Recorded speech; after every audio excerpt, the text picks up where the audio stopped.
TvP.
Okay guys, welcome to the STPL Season 4, running a little bit late today, make that about 10 minutes late. A load of stuff happened last minute, which meant I wasn't ready at all, but here we are. We're here for some more STPL action, and it should be a good one once again. So here is the format. If you're new to the STPL, all the series are best of 5 up to the grand finals. Set 1 to 4, lineups are selected in advance and all the games are played at the same time. And set 5 is the ace match, which means any player can compete again and a team can submit another player who hasn't played that day, but that's very rarely going to happen because most teams field their best players on the week. And the maps we've got 6 brand new maps here for STPL Season 4. We have Blindside, Charmander, Desert Dwellers, Moonglaive, Paradise, Pathfinder, Rosen Bridge, and Tear of Goddess. 6 of those are the brand new ones that I mentioned before. 2 of them are old Pro League and OSL maps. That's Moonglaive and Pathfinder. So far, we've had some good games on the new maps. Looking forward to seeing some more with you all. And that's what we're going to be doing today. Now, we do have, like, my VR kind of broke, which is, like, not fully, but we're going to have, like, my avatar standing like this because I'm in desktop mode. It's all good, though. Essentially, what we're looking at here is 2 great series. The first series we've got today is going to be SouL versus pSi. SouL, obviously the strongest team in the league. pSi, one of the teams returning after their hiatus from Season 3. They had a break because they'd been playing in STPL since the very beginning. And obviously, it's a lot of work to play in a team league like this. And many of them do have a lot of important real-life stuff to do as well. So they took a season break. They're back again. Historically, they weren't one of the better teams in the STPL, at least strength-wise. They had some strong players, but they did struggle against some of the stronger teams, which means this without a doubt is the hardest matchup of this tournament. SouL, a very, very strong team overall. And to be honest, I think, like, when you have a triple-time champion like SouL does, and when you look at the roster, which we're about to have a look at in just a second, you will see why they're so strong and why they're so hard to beat. But they have been beaten before. It doesn't happen very often, but miracles have occurred. They have fallen. They do bleed, and they very barely didn't win 2 of their well, to be honest, all 3 of their finals were quite close. So there's a lot of work to be done to take down SouL, but can pSi do it? Let's have a look at SouL Gaming here. They are actually a triple-time crown winner, so they should have 3 goals now in the top left. I completely forgot about that, but that's all good. I am not naked at the moment. And I'm doing it because it saves me trying to, buy another green screen, essentially. Because my green screen's bad, and I don't want to buy a new one. and having like a virtual studio with a virtual avatar is kind of cool in my opinion. But basically, SouL, a very, very strong team. They've got Shine, the bag of builds, Hero, the Hero is also, or he used to be known as Sexy, a pro Terran. They've got ZeloT as well, and nOOB. nOOB, the highest ranked player in the STPL overall. So it's all so good. So, I mean, SouL have just got an incredible, incredible roster, and it's just the way they are.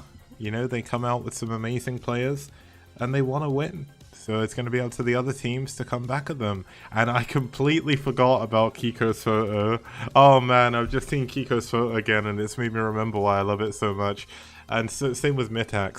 Storm, I've missed them a lot as well. But basically, Storm are a really, really fun team to watch. They haven't had the best of luck with matches. But even though their match all-time record is like quite skewed towards losses, a lot of their series are very close. They've come down to a lot of ace matches throughout the tournament, and it's really fun to watch them play. Like kikO, he played ZeRG, I think, in his previous game where he won on Desperado. We'll have to check that when we get to kikO's thing here until his game.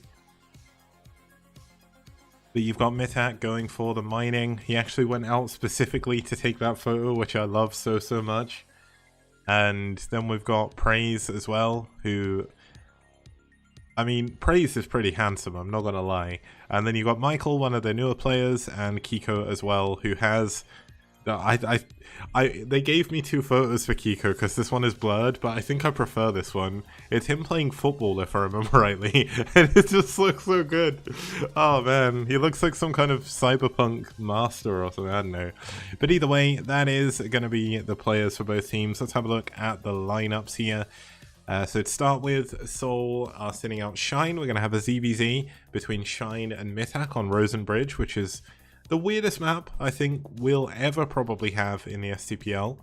We've then got a TvZ between Hero and Prase on Desert Dwellers, a ZvP between ZeloT and Michael on Pathfinder, and then a PvT on Paradise between nOOB and kikO. So we do have some really, really cool games coming up today. And thank you, Hirmu, for the resub band. 39 months. I think you've been subbed to me since I started streaming, which is insane. So thank you so much. Let's have a look at the first two players we've got here. Starting us off here, we've got Shine. Now Shine is only 1 star at the moment because he's only won 5 games, but that is possibly going to go up. The only loss he's taken is to the Miracle Toss DeWalt on La Mancha in a 40-minute or so macro game, which was a really, really good game. Definitely worth checking that out if you missed it last season. But against ZeRG, he's 3-0, and I mean, Shine is just a ZvZ master, so there we go. Let's have a look at our second player here. It's going to be for pSi mitak. mitak, one of the stronger ZeRGs on pSi. He's played a lot of good games. He has lost most of his ZvZs. He's only won 10% of them over 10 games, which isn't much. But he comes out, he's got a lot of heart, and he's got his mining pick as well. And he is ready to smash some heads in. So let's see if he can perform a miracle, much like DeWalt did, and take down Shine on the map that was probably, if there's one pro in Brood War history that could look at a map like this and figure out how to play it, it's Shine. So Shine and mitak, they're going to be the first ZvZ here on Rosen Bridge. Genuinely, when I put this in the map pool, I didn't expect a single team to send out a ZerG here, but we've got a ZvZ. So there we go. But basically, Rosen Bridge is a semi-island, semi-mainland map. You can spawn on both the island and the mainland. It obviously changes the balance a little bit. There's it's kind of... So the word is kind of out at the moment whether or not this is actually fair. We are discovering whether or not it's fair, and if it's not, we can change it or we can remove it. But either way, I think we've had some really pretty good games so far, and I don't think any of them have really been broken because of the map, which is what I was kind of worried about. But there we go, we're in the STPL, we do have weird maps here, and let's get into game number 1.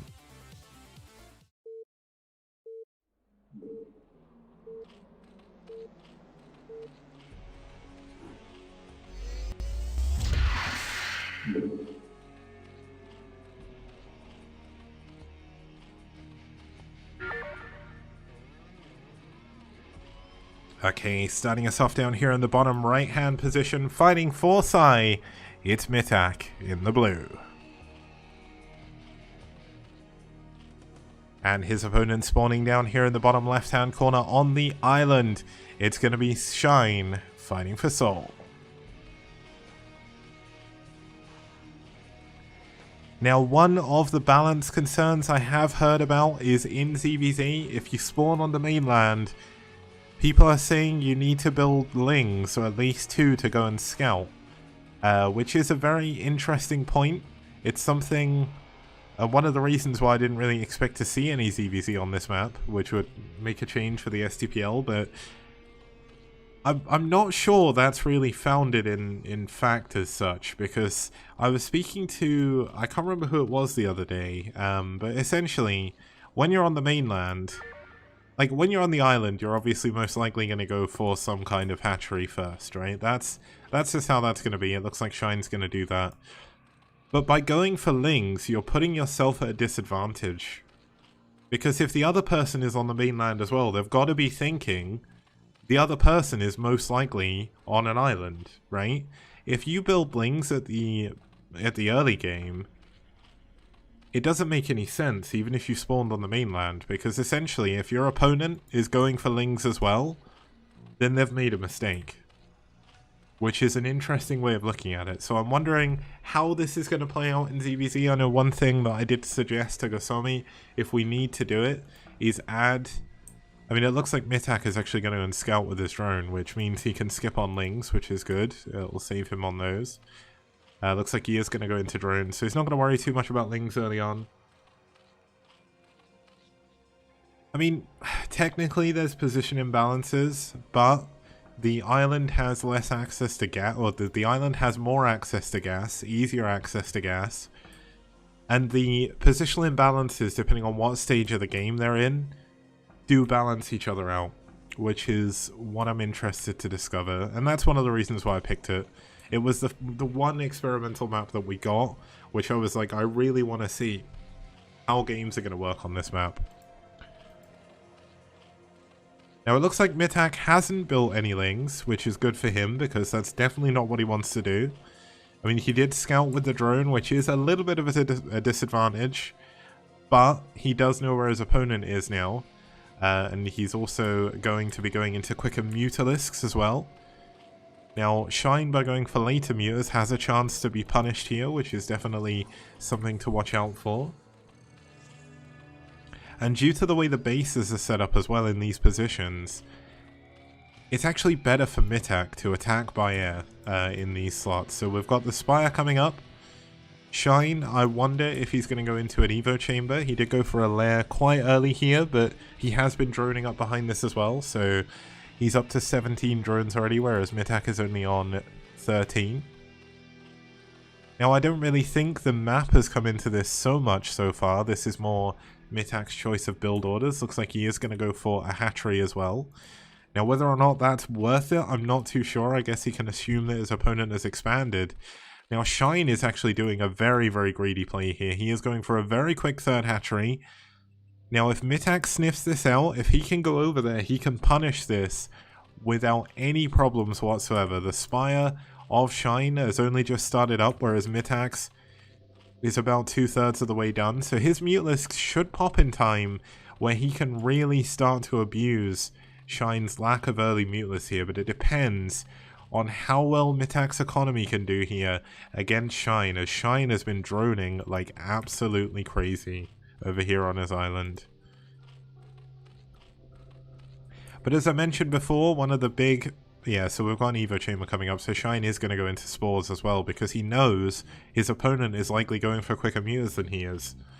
He got the scout, or he knows for sure, because he got the scout off early on. But this is one of those things where I do wonder if spawning on the mainland in its own way gives you its own advantages, because you also have the ability to play greedy. If your opponent is going to 9-pull you, or, I mean, God forbid, I doubt this would ever happen, but 4-pull you, like if they 4-pull on this map when they don't know if you're on the mainland as well, or even 9-pull, they're just putting themselves way, way behind, so I just don't see that ever actually happening. But until we get lots of games played, we won't know.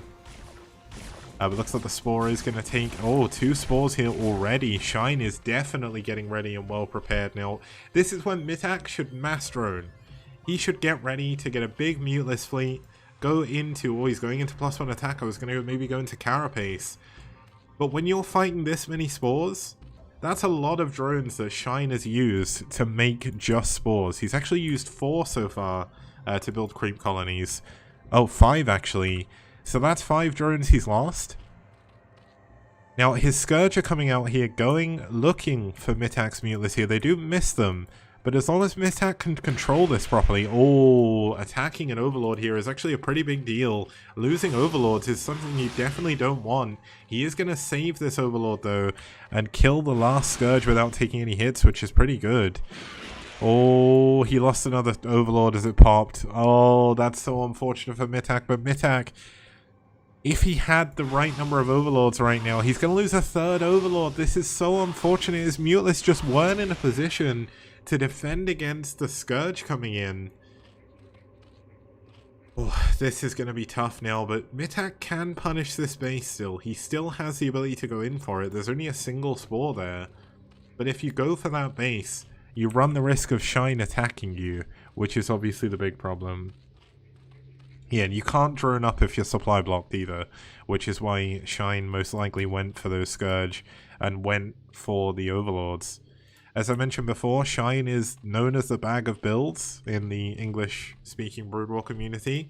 He's one of the most creative Zerg players of all time. He's been known for doing many, many weird builds, including like proxy hatcheries in on Electric Circuit, and he also did one in Season 3, I think, of ASL.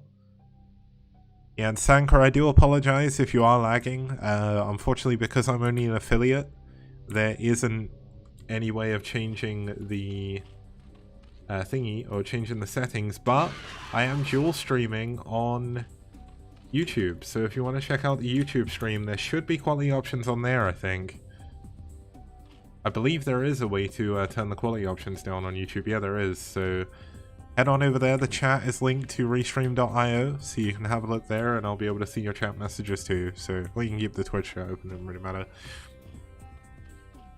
I'm also streaming on Afrika TV, but here we go. We've got mitak coming in here, going for some of the Spores. We've got I thought that was a counter attack, but the muteless coming in. +1 attack is done, but this is a ton of muteless here by Shine, and he's sitting on top of the Spores. The +1 attack is doing a lot of damage, but mitak can't attack over these Spores. He needs to get away from this corner, and the muteless glaives are bouncing over onto the drones. But if you lose all your mutelisks, it doesn't matter. It's 9 mutas, 10, 11 muteless now for Shine, and mitak is now in a very, very poor position. He's down to 21 supply against 55, and that is from losing all of his muteless. He's going to lose more and more Overlords, and I think this is going to be game over. There we go. GG. mitak taps out and Shine takes game number 1.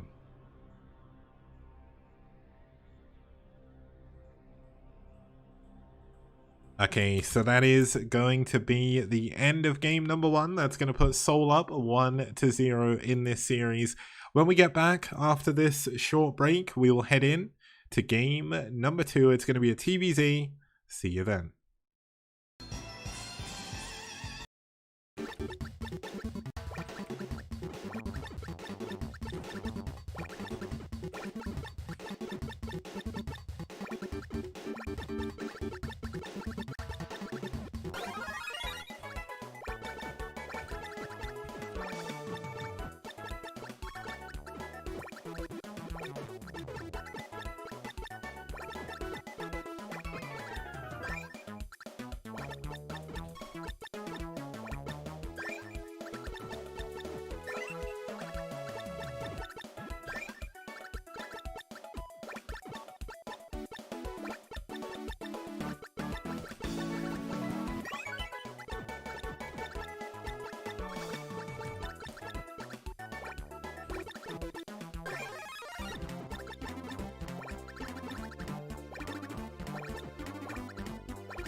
Okay guys, welcome back. We're going to be heading into game number 2. This is going to be Hero fighting for SouL here. He's going to be our first player we need to introduce now. Hero, a very, very strong Terran player. Former pro gamer for We Made Fox, known as Sexy. He is certainly sexy. He has a very sexy Terran style. And I'm looking forward to seeing how he is going to play on this map. His opponent, of course, not to take anything away from his opponent here as well. His opponent is equally sexy. It is going to be Prase. Now, Prase, one of pSi's stronger players again. Well, at least he's one of the more common players. He did beat Kingpin in his last game. That was a PvZ. He does PvZ, if I remember correctly, does Prase. But essentially, Prase is definitely going to be the underdog here, but Prase is definitely a player you cannot count out regardless of who he's playing. So I'm looking forward to seeing how he's going to do as well as we head in to one of our new maps here by Mello. The previous map was made by Gosomi. Mello is a very, very good map maker. He's only really started making a ton of maps recently, and he has put so many hours work into this map, and it really does show. It's beautiful. He found a single bug with like a it was like a unbuildable terrain tile that he's fixed before week 2, so it was completely unimpactful for the game. It is going to be the last update we do on the map before the break, just in case, because we don't want to force the players to download the maps over and over again. But this is Desert Dwellers. It's very, very fun. This is going to be our first TvZ on here. So let's get into it. It's game number 2.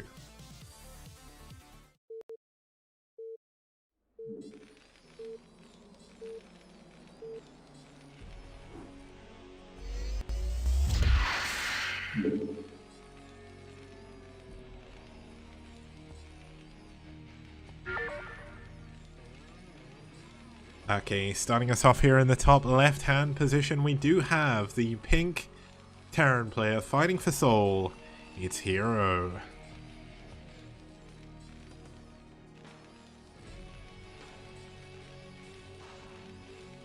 And his opponent spawning up here in the top right-hand corner, fighting for pSi.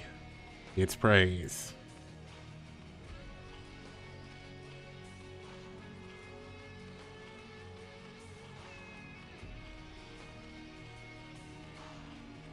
Now, this is a TvZ, of course. I'm interested to see what Prase does for his build order. Does he try and play a little bit aggressive, or does he play standard? He is up against a very, very strong Terran player whose TvZ is exceptionally good. So I do wonder what exactly Prase is going to do. Hero, of course, has a few different options. Looks like he is going to wall in, so he's most likely going for 2-port Wraith here, which doesn't surprise me too much. A lot of the Korean Terrans, if they feel they're better than their opponent, based on previous stats or something, will go for 2-port Wraith. This is something Scan does a lot. And it's because they're very good at controlling Wraiths. It's very hard to deal with 2-port Wraith if you're not really, really good, so...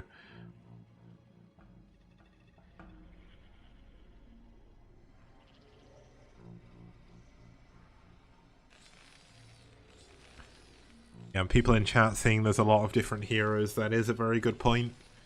There's by Hero. There was Hero, who was a Protoss player. And I think that was... Who did he play for? Was he the CJ player? Was he CJ Hero? And then by Hero was Oz? I can't remember. But there was definitely a Protoss hero, because... there was 2 Protoss heroes. Because there was Liquid Hero from StarCraft 2 who came back to Brood War as Hero, and there was also the... Was it Oz's hero who was the Protoss? I think there was a CJ hero as well. I can't remember. It's been a long time since Pro League. And by the way, I am devastated at the news that OGN is closing down. We've got a factory coming in. I mean, OGN probably were never ever going to do... He did play it for a bit, but he's gone back to StarCraft 2, I think. But I doubt OGN would have ever done Brood War content again, which is really sad given how popular it is in Korea. But unfortunately, OGN will be shutting down at the end of 2020 from what I understand. And that really, really saddens me. But hopefully it opens up the OGN casters to maybe cast some Brood War again, because seeing MC Jun and the other guy I can never remember the name of, and obviously the Marine, they helped cast Mu Pro League at one point, and it was really cool hearing their voices cast Brood War again. But the scouting SCV gets caught. Nice move by Prase there. Not easy to catch those scouting workers from Terran, but he caught it in the corner. Now he's going to be able to do whatever he wants here, because Hero's not going to know about it. Now, looks like Prase is going for a lot of Lings. Now, this is a very good move against a starport, and this is not Ling tight. So Speed is about to finish up here. Lair is on its way as well, and if he can catch this Vulture, there's only a single Marine defending this, so this could be a very, very, very strong push.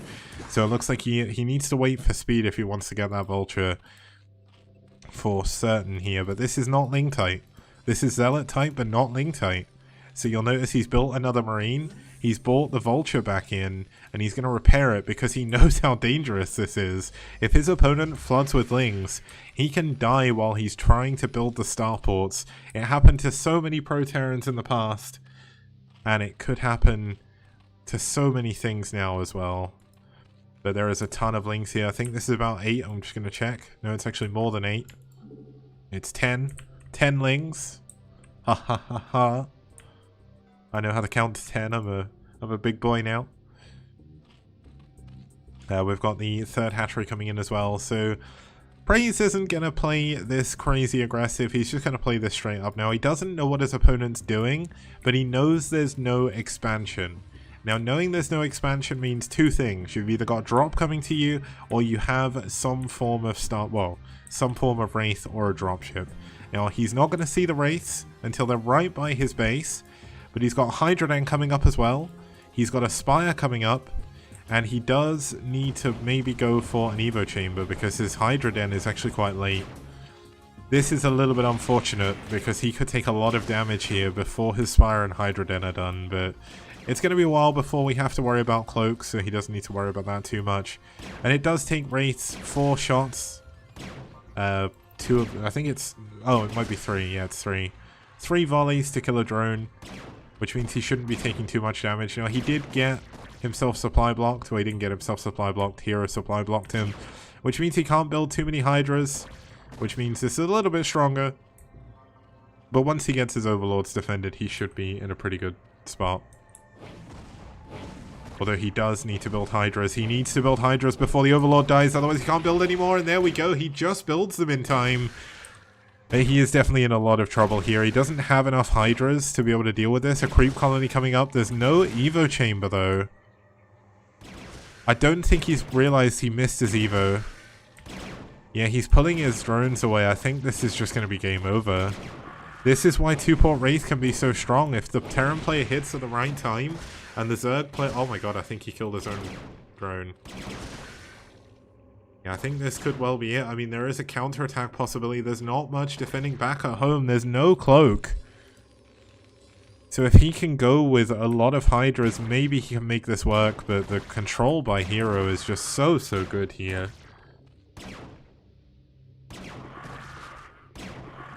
Let's have a look, see if he can make it work. Unfortunately, it doesn't look like it. The Wraiths are going to come back in here, kill the final 2 drones. And with a creep colony, which cannot morph, he cannot do anything here, unfortunately. He's got 122 minerals. He's not even going to go for it. GG, Prase taps out, and Hero wins game number 2.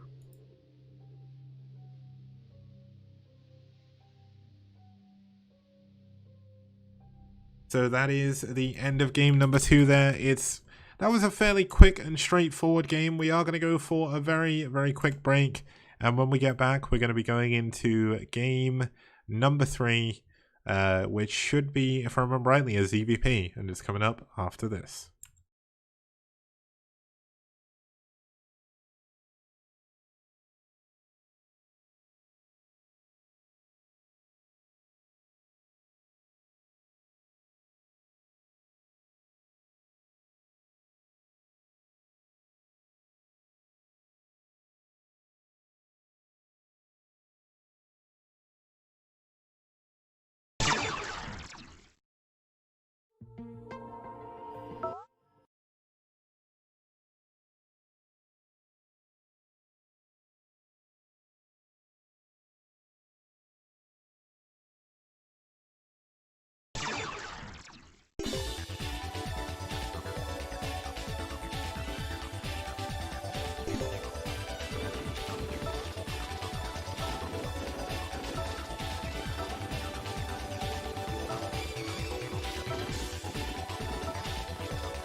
Okay guys, welcome back. We're going to be heading into game number... which game is this? Game number 3. It's going to be between ZeloT here, rank 10 in the STPL, a very, very strong amateur ZerG player in South Korea. He made it into the ASL a couple of times. I can't remember if he made it to the round of 16. I think he did once or twice, but it's been a while. I can't remember all the ASL stats, unfortunately. I've got way too much stuff that I'm trying to remember already.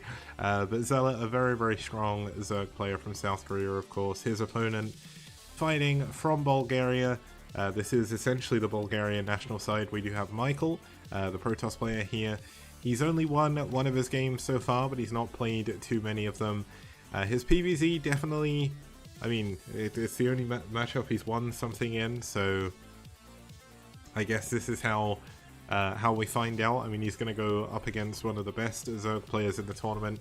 As I said at the start, this could be a rough series for pSi, but this is week 1. There's 8 to 9 weeks left after this, so they have a lot of chances to come back.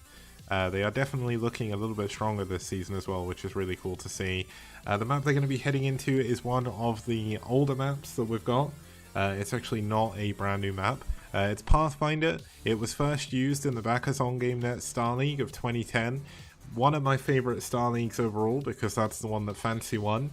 It was used again in the, I think it was the Jin Air OSL, which Fancy unfortunately lost to Jangbion in the final. That was a disappointing day for me.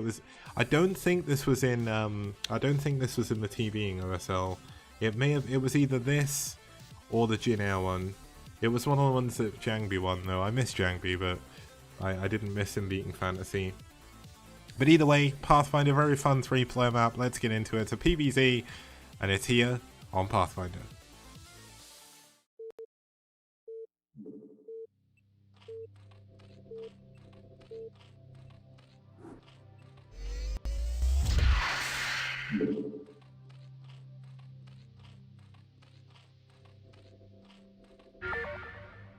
Okay, starting us off down here in the bottom left-hand corner, we do have the Peach ZerG fighting for SouL.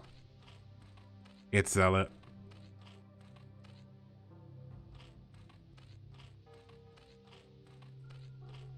And spawning us off down here in the bottom right-hand corner is in the hot pink, in the magenta, fighting for pSi. It's Michael. Now we do have a cheerful thread again for this season. I know I've not been showing any of them off yet, Lucky Noob, but it's because I'm going to re-record the little cheerful placard things that I did because I realized the quality of them isn't quite up there with the rest of the stuff I've made, so I want to kind of bump the quality up this weekend, see if I can get them ready for Monday. But we've got a lot of really nice cheerfuls already. If you want to submit your own cheerful to cheer for any of our teams or players or captains or me if you want, you can head on over to this link here and submit them there. Thank you, Benevolent Bear, for the resub, man. I can't believe you've been sub now for 11 months. How has it been 11 months? It's amazing. It's crazy how fast time moves. I guess as well, like, I've not been streaming a lot this year, so it's a little bit strange for me because there was a big gap between season 3 and 4.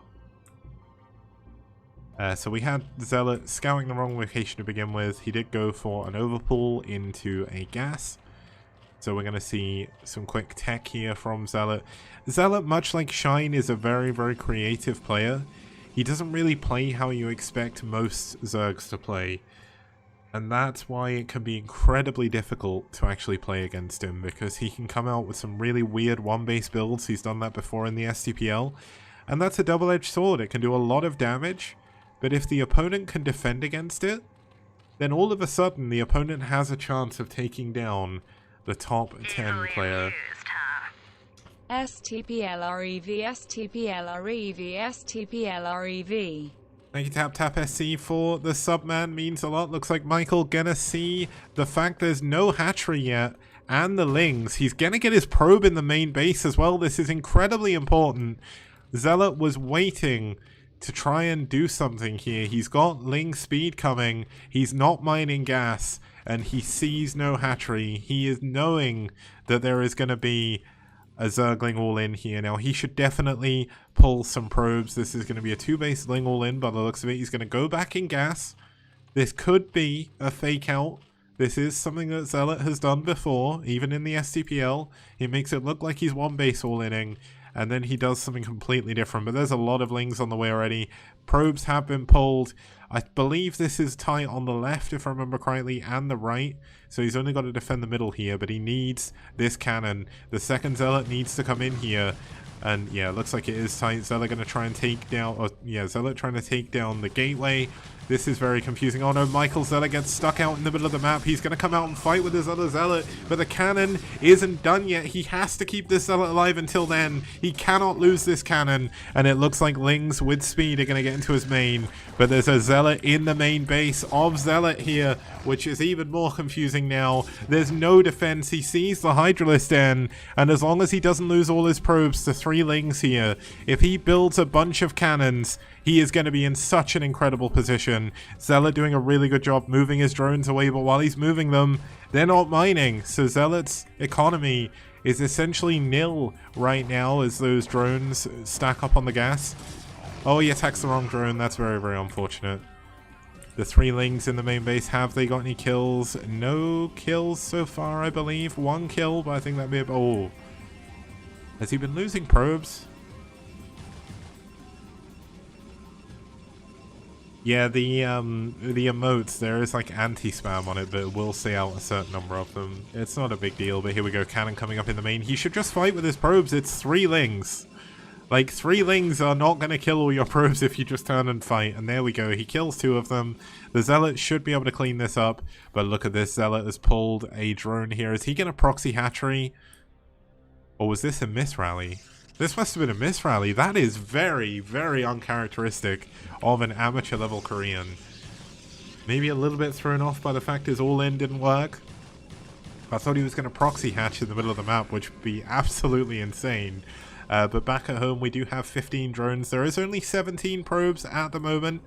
The Nexus was delayed quite a bit, but he is going to start adding probes on there, going for a second cannon. And Alaire's coming up, so I think because the Hydralisk was scouted, ZeloT can't really do what he wanted to. And I don't... This is not the Cheese King Michael, this is the Bulgarian Michael. Cheese King Michael is American, as far as I'm aware. And also, Michael is... Cheese King Michael is Zerg, isn't he? But here we go, looks like Zealot's coming out. There's 5 Zealots here, 4, one of them quite heavily damaged. The Overlord does see that leaving, but there's not many units back here for Zealot. So Zealot's going to have to build some more Hydras. It's going to eat into his drones, so he can't build enough drones to kind of saturate his economy.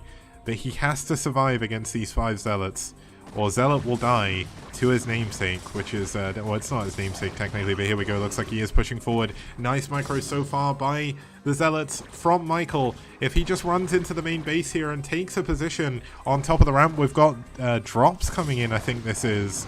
Back here, looks like 2 of the Zealots going to sit back and attack some of the units here. I think it would have been better to attack with all of them, but he's going for some of the drones here. Gets 2. Can he get a 3rd? Or are these Zealots going to die for nothing? But looks like he's going to disrupt the economy even more. Going for more, gets a 3rd. Can he get a 4th? Looks like he's not going to get a 4th here. But he did do quite a bit of damage. Quite a bit of disruption there to Zealot with just those 5 units. He's got double the amount of workers now. And he's going in to a 2nd and 3rd gateway. But where is the tech? There's no tech here for Michael. He's going for a robo now. He's going for some additional cannons. Are these too late?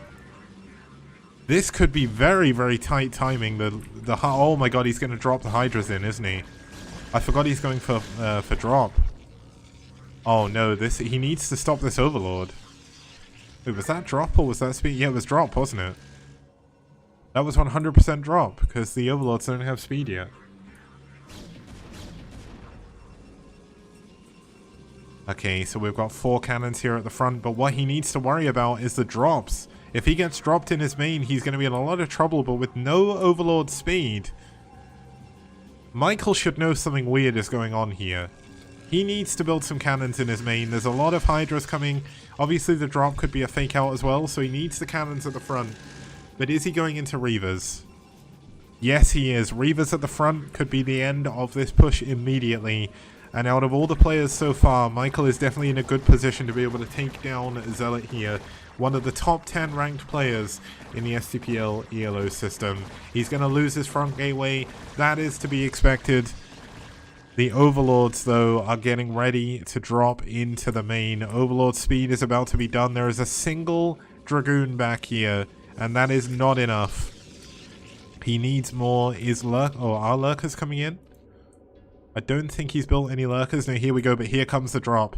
There's not enough units defending the main. I think this Dragoon can't actually get back to the main either.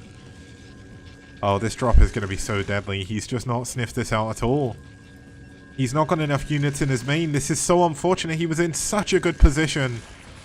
But it looks like this drop could be the end of the game. There's not enough defense in the main. Michael was in such a good position, but he just didn't sniff out the drop coming. He didn't sniff it out, and because he because he didn't have the intuition to know it was coming, he's going to have to give up his main here. He's going to be able to get a single Reaver, which should be able to defend his low ground, but the problem is, if you lose your main, I mean, these are all his gateways. He has no more units coming in. Zealot is just going to overwhelm, but here we go. The probes are coming out. The Reaver is here. The Reaver's actually taking damage. It's not firing. It's not firing at the Hydras. It goes down. And that could very well be the end of the game. Yes, it is. GG. Michael taps out. And Zealot takes a very lucky win in game number 3.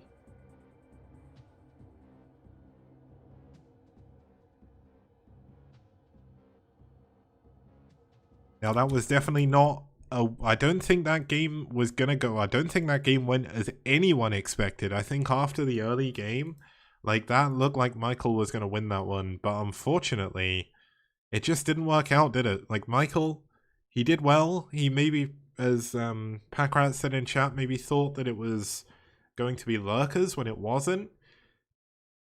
And just like that, a one game, like, he was so far ahead in that game, and just to drop into the main just ended it. Michael just didn't have enough to defend. He had a lot of cannons not in the right place, and that, unfortunately, is just the way the cookie crumbles. So that was game number 3. We're going to get back with game number 4 when we get back after this short break. See you guys very soon.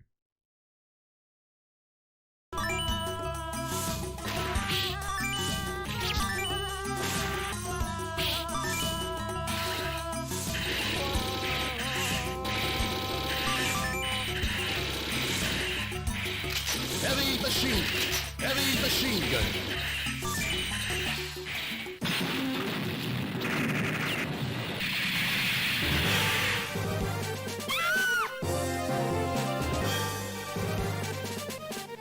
Heavy machine gun.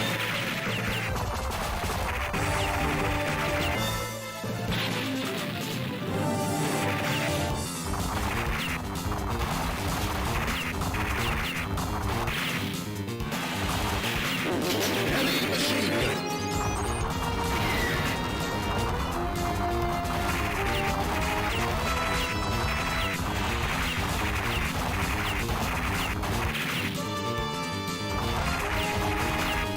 Heavy machine gun.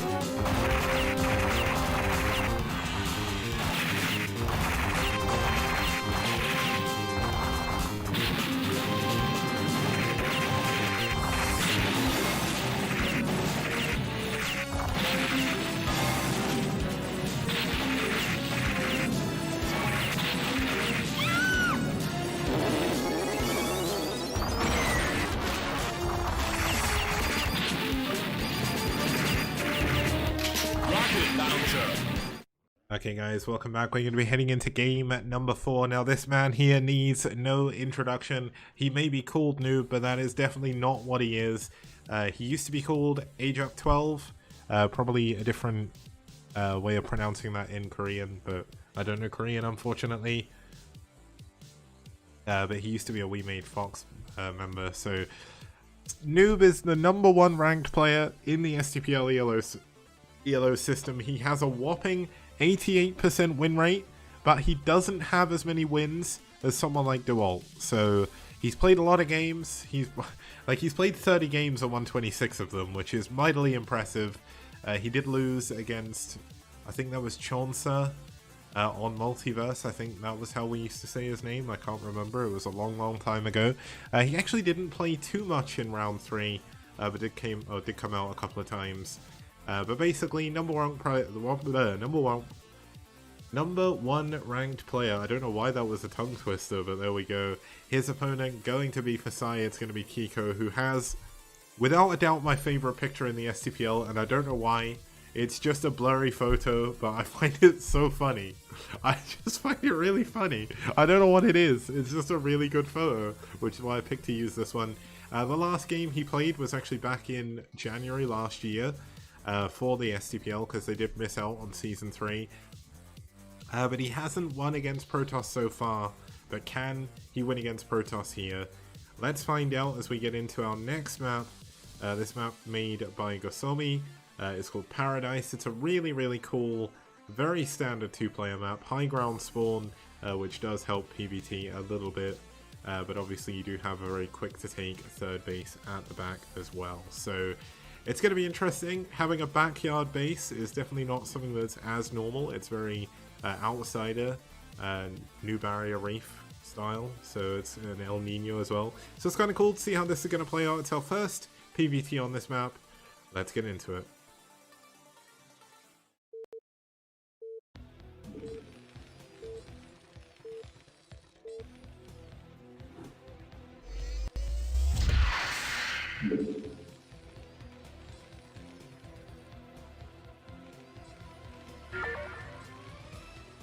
Okay, starting us off here in the top left-hand corner in the off-green, it is kikO fighting pSi.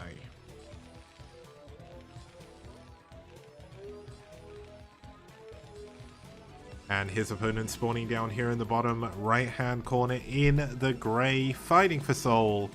It's nOOB.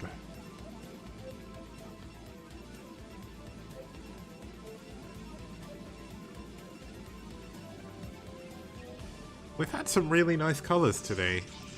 Like, we've had some really nice contrasting colors. I've not had to press Shift Tab once. I like red versus blue because it's easy to see, but I also like having different colors as well.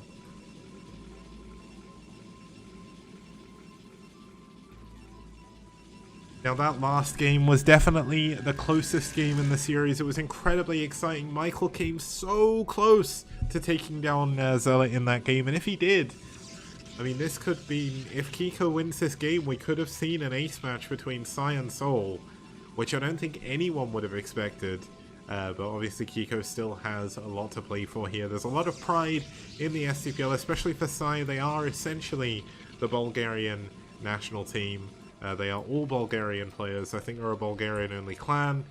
And Lucky Noob is a fellow Bulgarian who is one of the stream mods. He makes a lot of cheerfuls. And he's just overall a really, really cool guy. So he's going to be cheering on pSi here as well. It's a little bit unfortunate he's had to see them go down 0-3. But let's see if they can get the pride of Bulgaria back up in this game.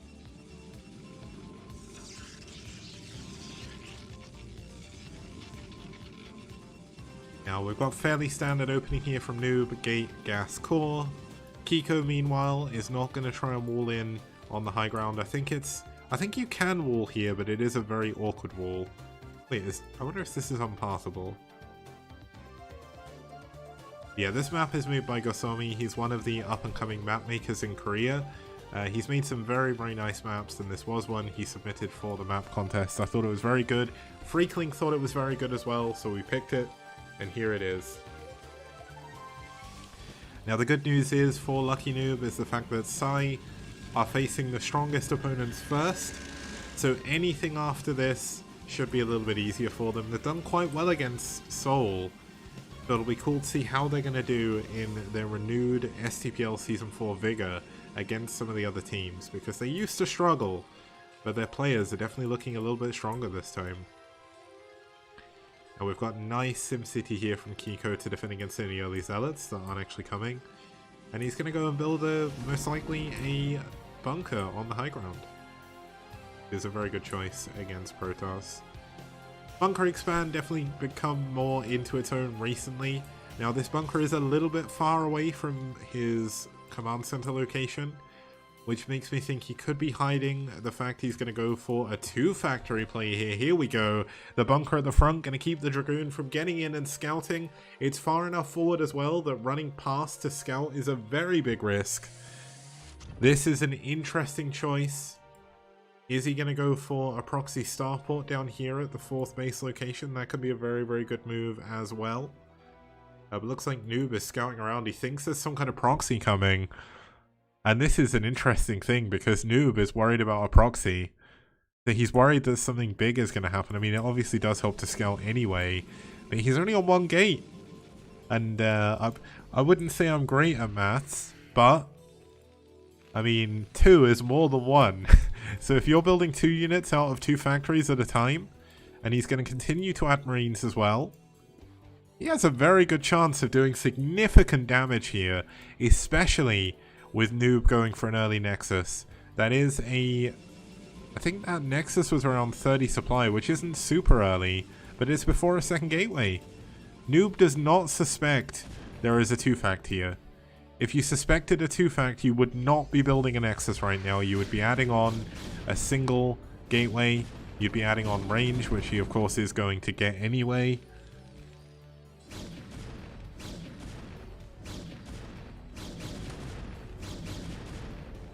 Here we go. So it looks like we are going to have that bunker being repaired. He still has not shown that he's going for a 2-fact yet. He's pulled another SCV as well, which makes it almost look like he's got SCVs at the expansion. He is going to be fighting out against three Dragoons here. Now he's gone for two extra tanks here. He's not actually opted to go for any more Marines, which is a little bit surprising. Usually with this 3 tank push, you want to be pushing forward with a lot of Marines. But he's done a lot of damage to these Dragoons already. It looks like he's going to wait for 2 tanks. Nope, he's actually going to go with the 3 and move into Vultures and Mines and Speed, which is a very strong move. He's still not shown the fact he's going for 2-fact. But the longer he leaves it, the harder this is going to be. The bunker looks like it's going to fall, but Noob is going to have to fall back here. He's only on 3 gateways, but this is the moment that kikO has to go. He has to go now, and he has to do damage. If he cannot stop Noob right now with this push, this game is essentially done. He is going to bet all on 2-fact here. Will it work? Noob with great micro pulling back already. but he is losing a lot of health on these Dragoons. We're going to have kikO go around. This is a very strong move. If he gets around and blocks the top of the ramp with mines, nOOB is going to be falling into his trap here, and that's exactly what he's going to be doing. Now kikO needs to pull away from here. Just walk around. Look at this. nOOB is going to go up the ramp. He's going to lose 2-3 Dragoons to mines. That is massive. kikO is in such a good spot. He needs to push right now. And there we go. Another Dragoon going down. And kikO is in a very, very good spot now. This is the time he has to push. He's going to get on the high ground. When he knows the Dragoons aren't there, more vultures coming in. And it looks like kikO may have it. He has to push. He's sieging up. This is going to be a slow push. And I don't think a slow push is going to work. But he's going to give it a try. He's going to slowly eke forward. More mines coming out the front. 2 shield batteries at the front as well. nOOB knows how dire this is. The mines connecting again. Another huge amount of damage going down. More tanks coming in. Or more tanks coming up from behind as well. One of these vultures could die, but still going to be able to get the mines out. He is in sieging position of those shield batteries now. He needs to continue adding units, and he needs to ensure that he gets them there. He needs to use all his mines. He's not using them all, and that is a big, big problem. And this could be an issue because he doesn't have that many units. He has to make use of every single mine he has. Every single unit, every single mine is pivotal in this engagement. Looks like he's going to move one of his tanks very far forward. Mine's not going to help too much anymore because there is observers out on the field. But mines are going to have to be used to delay as much as possible. If he can kill the Nexus, he's going to be in a good spot. Looks like the tank's going to start doing some damage, but this is going to be an issue. There is going to be a mine drag on one of the only tanks. He needs to repair this tank immediately. Immediately needs to repair this, but here he comes. He's going to come in from behind, trying to get this tank at the back, and he doesn't get it. 3 tanks still alive, 2 alive now. More Dragoons going down, and the vultures are in the mineral line now. He's doing damage to the probe line, although he does lose his vultures. He needs more units. He needs reinforcements. The shuttle is just going to keep coming in. Loses another Dragoon, trying to clear out some mines. And yeah, he lost the SCV that was repairing, but mine drags back into his own Dragoons here. But this could be the nail in the coffin for this push. But behind this, it looks like we do have kikO expanding. He is still not out of the game. He's done a lot of damage to nOOB so far. He's evened up the worker count, which is a big, big deal. He's going to kill another Dragoon. Oh, he doesn't target fire. That's a little bit unfortunate. But he is even in the game, and that is what he needed to do. There is still a chance he can come behind and do some more damage. But right now he needs to stop attacking. He needs to get in a defensive position and defend for this Reaver that's coming towards his base. Now this is much like the previous game where Michael had a massive advantage after doing a decent amount of damage early. Obviously kikO's not at a massive advantage here, but he has killed a lot of Dragoons without losing too much. So he has got an advantage. It's just he needs to make sure he doesn't die to the counter, and that's exactly what happened to poor old Michael in the last game. Yeah, the natural expansion is very late for kikO, which is going to be a big problem. And he doesn't look like... I don't think he's going to be able to defend. He doesn't have enough units. He's got 2 tanks in his main base, but he needs to defend his front. Like right now, he has to pull SCVs. And look, the Reaver's going to drop in the main with a Dragoon. Oh, the Reaver getting 3 SCVs straight away. The Observer coming in. Tanks going onto the high ground. Looks like the tanks have managed to push away the shuttle for now, but he needs to defend. Okay, the Vulture sees the Dragoons. We've got mines and Vultures at the other bases as well. Now this is important. Can he stop the Dragoons pushing in? This bunker doing a pretty good job. Where is the... Oh, the Reaver dropping in the main. There's actually nothing defending these SCVs. Oh, no! Oh, no! kikO takes his eyes off the ball for 1 second, and the Reaver dropping in the main base, doing a ton of damage here. And that has just given nOOB an incredible advantage. And this is definitely not where you want to be as Terran. He needs to defend this tank, but he's not going to be able to. He's going to be able to defend his base most likely, but he has to pull SCVs. He's going to lose his barracks. And I think, unfortunately for kikO, he's going to lose this game. And much like with Michael, a very close game comes down to the wire. But I don't think it's going to work out for him, unfortunately. But pSi have to be very proud of how they played in this series. They played against the best team in the league, and they put up a damn good fight. He put up a damn good fight there, did kikO. Taps out GG. And that is going to be a 4-0 victory for SouL.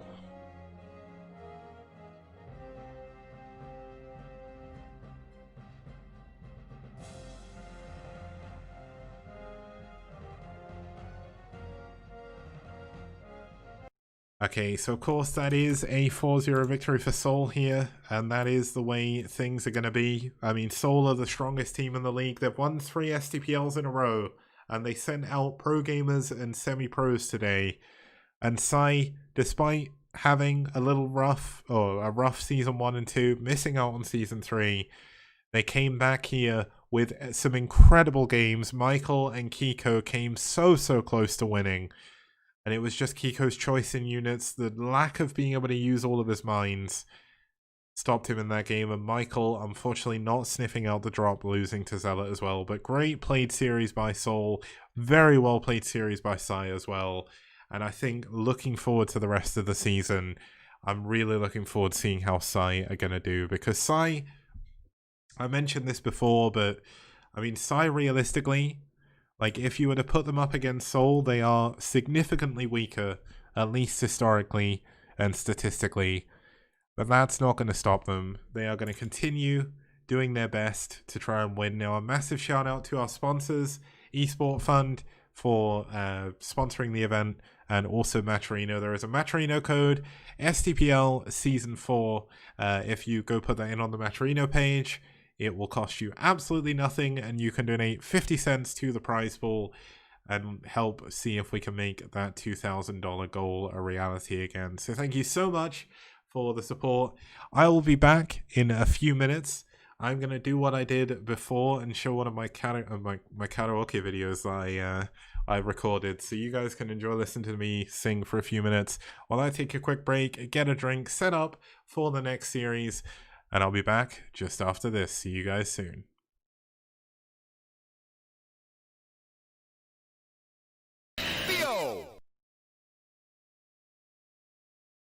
いや、今回はまあ懐かしいやつかな。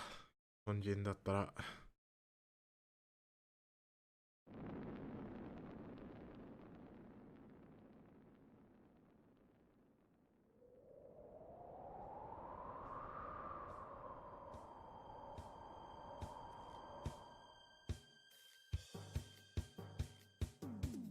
燃え上がれ燃え上がれ燃え上がれガンダム君よ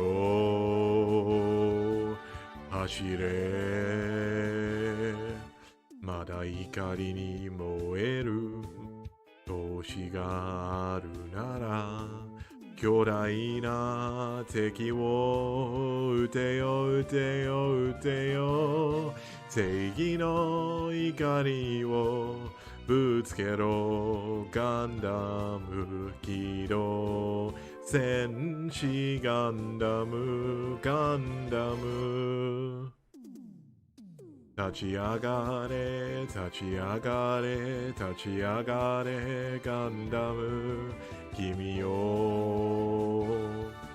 叫べまだ絶望に沈む悲しみあるなら恐怖を払って行けよ行けよ行けよ渦巻く獅子を燃えやせガンダム起動戦士ガンダムガンダム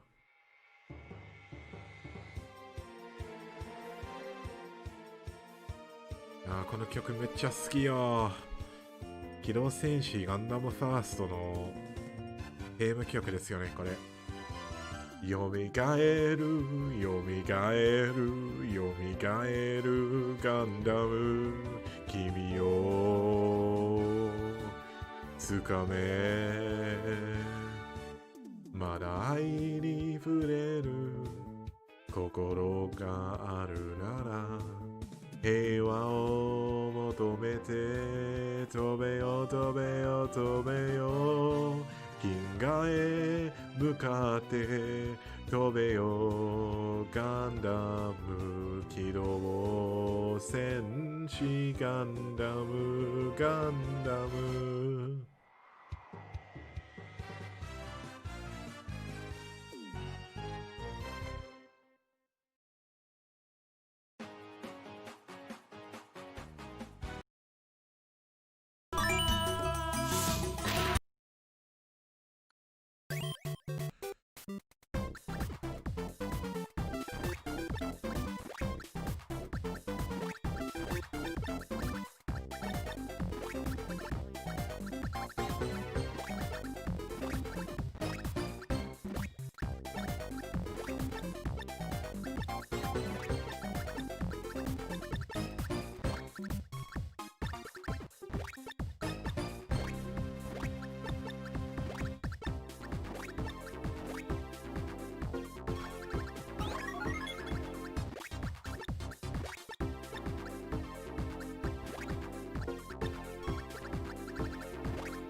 Okay guys, welcome back. We're here for our second series of today's STPL.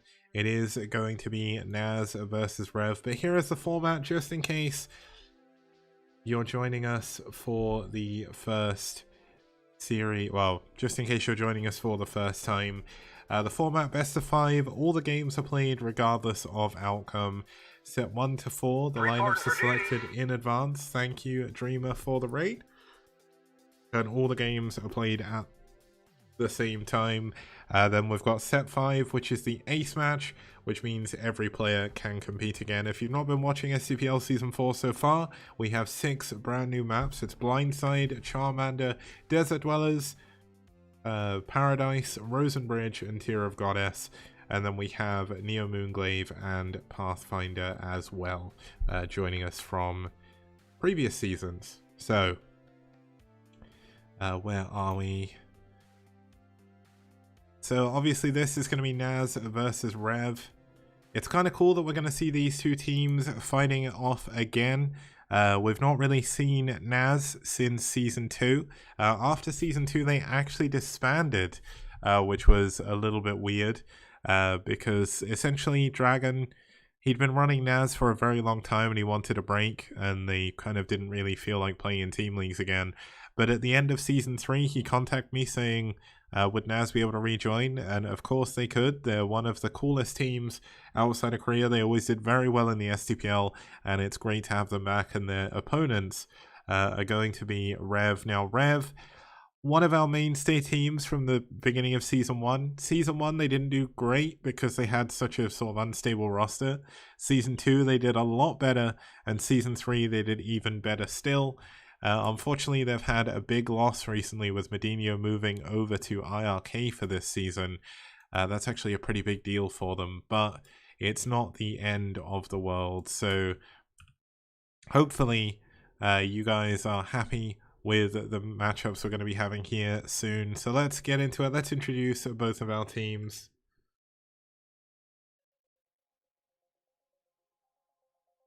And first of all, it's going to be NaS. NaS, as I mentioned, very, very strong team from Season 1 and Season 2. They didn't place in the playoffs, but they came very, very close. I think, if I remember rightly, they lost out to IRK or Net Wars, I think it was, in Season 2 in the playoffs. They didn't hit the top 3. But against ReV, they've actually struggled in the past. They're actually 1 wins, 2 losses against them, but their win ratio is definitely not to be ignored. Just under 50% win ratio is incredibly good.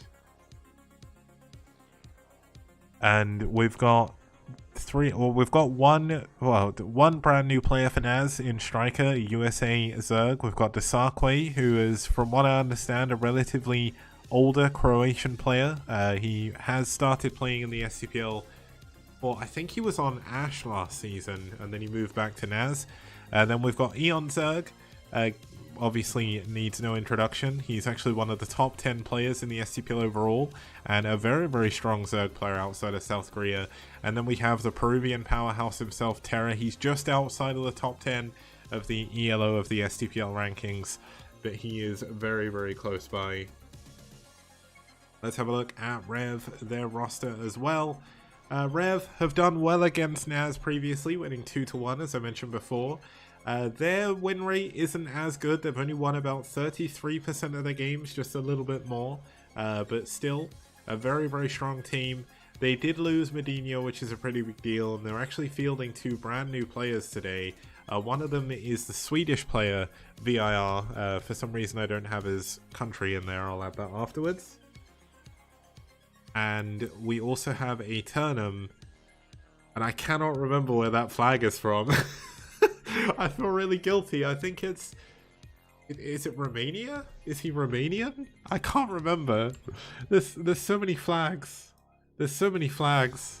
Hold on, I'm gonna check. Romania flag. Let's have a look. No, it's not the Romanian flag. It's definitely not. It's the Latvia. It's the Lithuania flag, or is it Latvia? Some people are saying Latvia, some people are saying Lithuania. I think it's Lithuania. Or is he from Latvia? Oh, okay, so he's Latvian. Okay, so I've definitely got this wrong, but I will fix that afterwards. I'm very sorry, Aeternum. Yeah, I swear no one pointed that out to me before. My bad, put the wrong country in for someone, but let's have a look at the games we're going to be heading into. So we're going to have a PvP to start us off because it's the STPL. What else are we going to have on Rosen Bridge? ZvZ, sorry, between between eOnzErG and Hirmu on Desert Dwellers. I feel a little bit sorry for Hirmu, but we'll get into that a little bit later. We've got a TvZ between Terra and VIR, and then we've got a ZvP between StRyKeR and Aeternum. So, if I remember rightly, this is the exact same matchups we had in the previous series, just on different maps. And Castamuse is saying in chat that he's going to kick my ass every time I'm lazy, and that's probably a very good thing as well, because I need someone to kick my ass when I'm being lazy, man. I've had like a weird time at work recently, which I don't really need to go into, but I'm doing really well and then I get moaned at, so I've been a little bit down. But either way, let's have a look at our first two players, starting us off for dsaqwe. For NaS is going to be dsaqwe. dsaqwe was on Ash last season, but he switched over to NaS, which is kind of strange given the fact that NaS were basically all USA players in Canada before, and now they've got players from everywhere. So it's going to be interesting to see how that's going to go for him. He's not actually won a PvP just yet, he's lost 2 of them. And then his opponent fighting here for ReV is going to be Scarfs. Scarfs hasn't played a PvP yet, but hasn't done too badly in the STPL so far, winning 1 of his games, losing 2 of them. There's not really too much you can say about that, other than the fact he did his best, because he's not played too many games. So, let's introduce our first map of the series. This is the weirdest map you'll probably ever see. It is a semi-island, semi-mainland map. There's been a lot of discussions about how the balance is going to work, but we're going to see how it goes and see what happens from there. Red's Best, who is not the pro gamer best, took down Venom in game number, or in the first PvP we've had on this map. We've already had one so far. Red Best went for 4 Robo Reaver when he was on the island and destroyed Venom with nothing but Reaver Scarabs. So let's see if we're going to see something similar here as we get in to game number 1.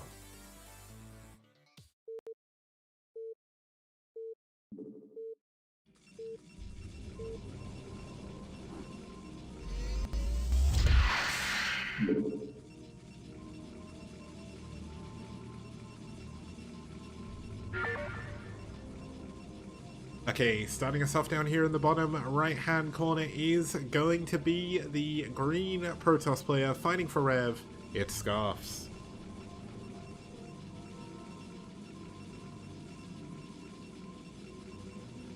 And his opponent spawning down here in the bottom left hand corner on the island fighting for NaS. And he doesn't have his clan tag, so I'm going to have to get him to sort that out. It's dsaqwe.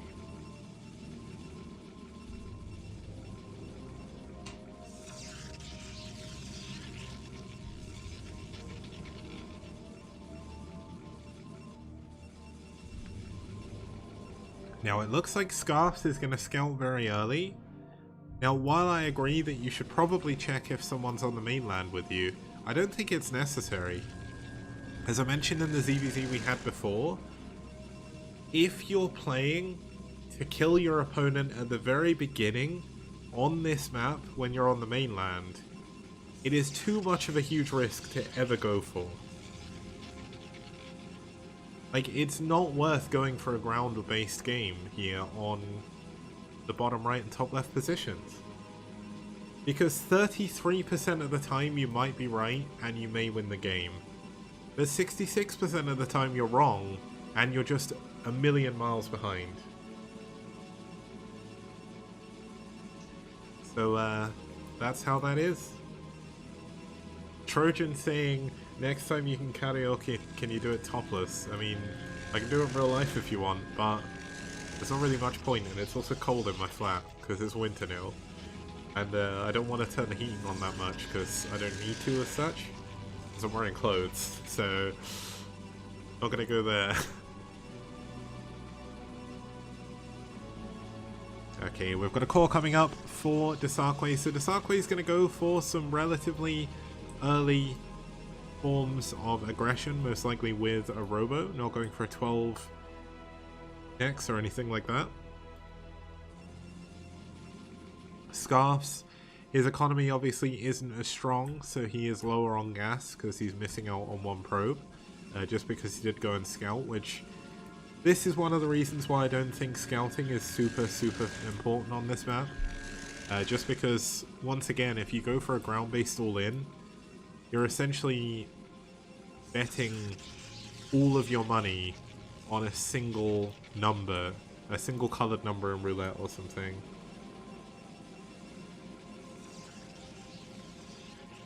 It's funny, I've done like the karaoke bits, which is like my karaoke corner, and loads of people will custom use, and someone from pSi want to join in. So custom use, if you're not in custom use's Discord, I recommend you join his Discord. And in his Discord, he's actually he's got a singing stage where he releases some songs he sings, and he's pretty good at singing. So go listen to them; they're really, really good.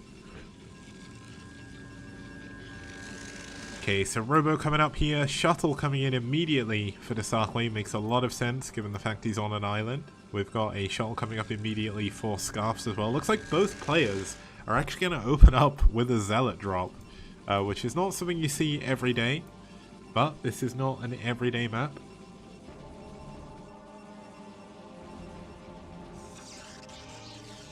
Now dsaqwe is going all out on the anti-shuttle pylons, but I almost feel like they should just be out in the map, because right now he's not actually getting much scouting information. By the time this pylon would see a shuttle, it's already too late. But looks like the first shuttle has gone up. It's going to be 3 zealots into an observer, and we're going to have 3 zealots here. And does he have an observatory? No, he doesn't. So he's actually skipped observers here, and he's also skipped Stargate. Okay, now this is okay. This is funny. They've both just no. You've got to turn back with those. You can't just ignore the shuttle. You can't do this. This isn't gonna work. You need the shuttle back, but he's gonna go all in with his shuttle as well. I mean, the probes are doing a good job glitching out the zealots, so I suppose that's something. But there's actually a dragoon here already, and we're gonna see the same glitching coming out from Scarfs. So neither player is going to do a huge amount of damage with these zealots in the probe line, but both players need to be careful. Where is the dragoon? It's not finished yet. Looks like Scarfs is just a little bit behind. Looks like the first... Oh, he actually dropped 4 zealots. That's why. He's going to get the first dragoon. And he could actually do a lot of damage. This is 4 zealots in his opponent's mineral line, and he can actually pick them up in the shuttle. He should fly the shuttle back home, though. But this is great glitching. It's 26 probes, though, against 19. He has to do damage with these zealots. He just has to. There's Reavers coming out for his opponent as well. He's only killed, I think, 1 or 2 probes so far. And the glitching has been so good by dsaqwe here. And there we go, cleaned up. dsaqwe doing a good job, but Scarf's kind of evening up the worker supply. But this is double Stargate Corsair against a Reaver drop. If he catches this Reaver drop, it is not game over, but he is in a very good spot. This reminds me a lot of the Sparkle game we had with Mini against someone, where Mini just, unfortunately, decided to fly his Reaver over Deadland and let it die. Let's see if we're going to have that coming in. It's going to be a little bit harder because we do have shuttle speed already in for dsaqwe, and he's actually going to be flying away from the Corsairs, so I don't think this is going to go very well. But Scarfs, does he have his own Reaver? No, he doesn't. It's a single Dragoon. He doesn't have any tech to go Reaver or Observer. I think he may just end up dying to Reaver. Now, if he goes Scouts here, I will call him and I'll give him the win. It doesn't matter what happens. If he goes Scouts, that's it. And it looks like he's... Okay, so this is going to be the problem. He's flying his Corsairs with his shuttle because he wants to escort his shuttle in. But he's only dropping 2 Dragoons. Like, that isn't going to do anything. This Reaver coming in on the right side of the map is going to kill him. Like, he's just going to die. No Scouts. Nothing to do with the Reaver. GG. Scarfs taps out. And dsaqwe wins game number 1. Yeah, game number 1. It was game number 1. Okay, we're going to go for a quick break. When we get back, we'll be heading into game number 2. Don't go anywhere.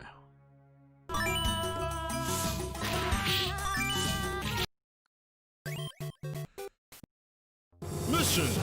Duel. Start. Thank you. Laser gun.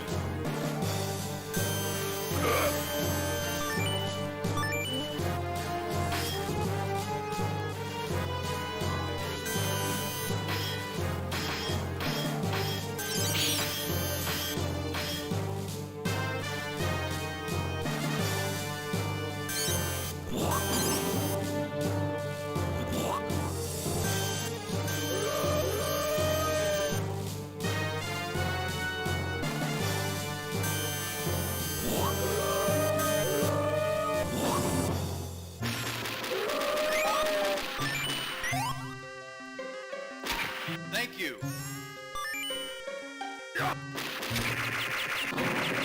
Thank you. Iron Blizzard.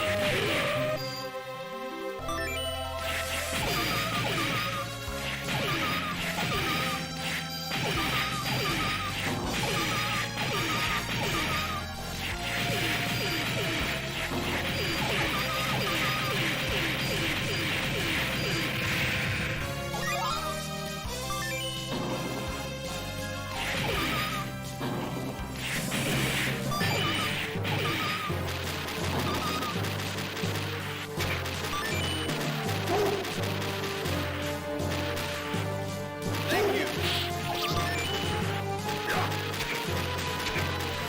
Thank you. Thank you. Firebomb.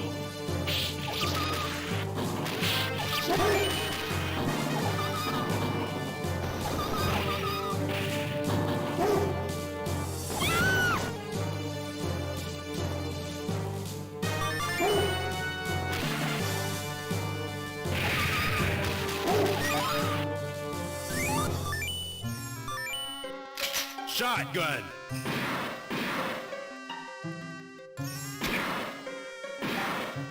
Thank you.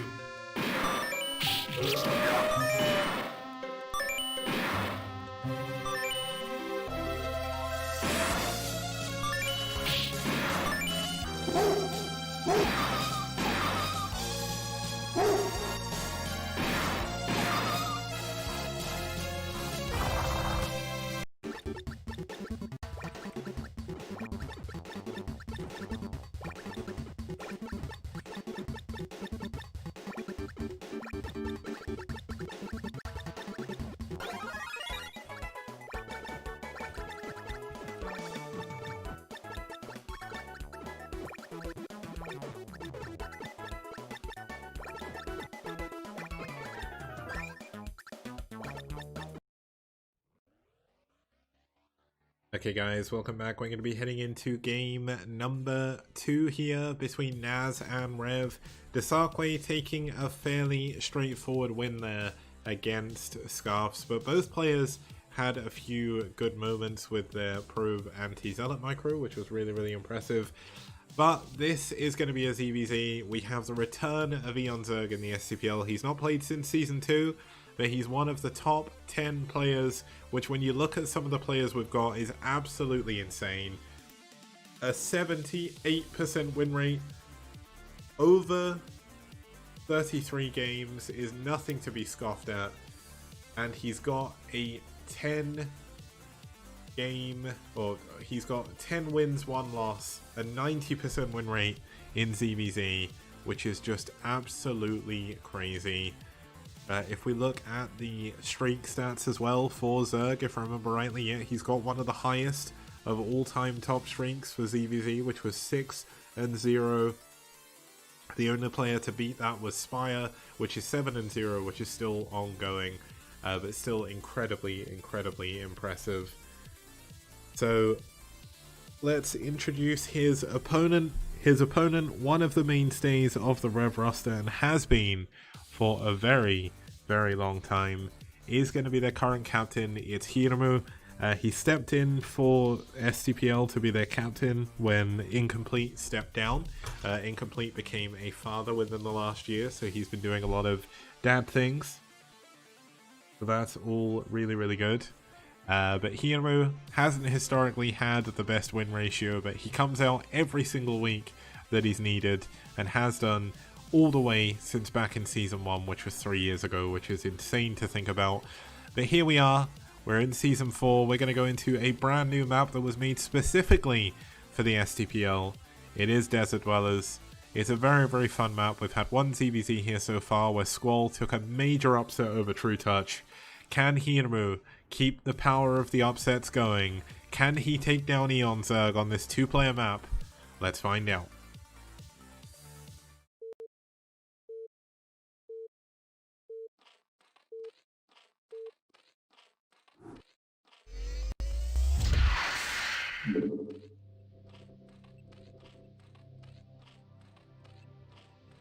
Okay, starting us off here in the top left-hand corner, we do have the pSi fighting for ReV. It's their captain. It's the Finnish player, Hirmu.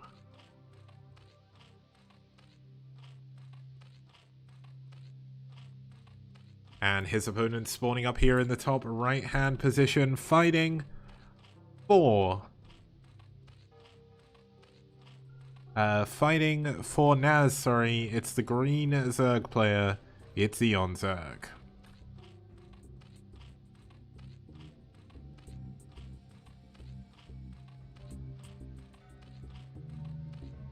Now, this is a ZvZ, so the first few minutes are incredibly important. Looks like it looks like Hirmu is going for a 9 pull here, whereas it looks like eOnzErG is going for at least an overpull, could go into a 12 hatch.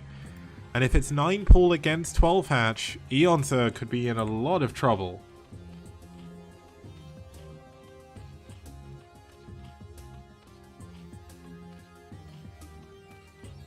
It looks like Yasi is saying that I had like a good pronunciation on a Finnish name. That's kind of cool. Hirmu. I really have trouble with like Finnish. I can't do Finnish. It's so hard. Like there's Rota, but I can't do his pronunciation at all. It's so hard. But Hirmu is a little bit easier to do. But still, we are heading into a very cool ZvZ here. Looking back, it looks like eOnzErG is going for a 12 hatch here.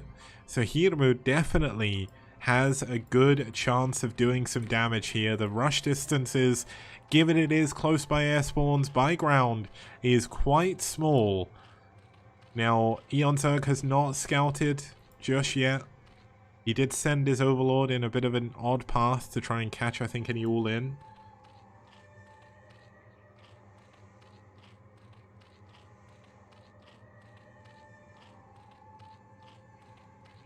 But this is eOnzErG. Oh my goodness, is he going to miss the links? He just sees them. That is such a lucky scout there, because now he knows... Whoa, is it going to matter? He's going to have to pull drones. He's going to have to pull his first lings. He may even have to cancel the first hatch here against Hirmu. It's going to be really, really interesting to see how this is going to go. But there's a layer coming up for Hirmu already. Eon is getting ready. His pull is only just now finishing. And the hatch finishes. Can Hirmu get the hatch? No, he's not going for... Is he going for the hatch? He needs to make a decision. This is such an important moment. The drones have been pulled. eOnzErG is only mining with 1 drone right now, which is going to give Hirmu a very, very big advantage. This is only 6 lings. This is an overreaction here by eOnzErG. He is going to kill 3 of the lings. He does have the opportunity of going for a counter now. And Eon can just mine at the natural. But that was a long time where he wasn't mining. Look at Hirmu's minerals. They're a lot higher. He's down in drones and he is down the hatchery, which is a pretty big deal. But as long as he can survive and get his spire up, his lair is already done. Eon does not have a lair, and he won't have a lair for a very, very long time. Looks like Eon with a very good scout on those lings that are hiding out in the middle of the map. Is Eon going to go for a counter here? Is he going to go for a... He needs something. He's going to go for a lair. But honestly, he needs an Evo chamber. He sees the spire is almost... Well, he sees it's building. Hirmu's going to get a sunken as well to make sure that he can't die to the Ling counterattack that's coming. Oh my god, Eon is doing what Flash does. He's going for a sunken push. He's going to sunken his opponent's main. Now this isn't Plasma. This shouldn't necessarily work.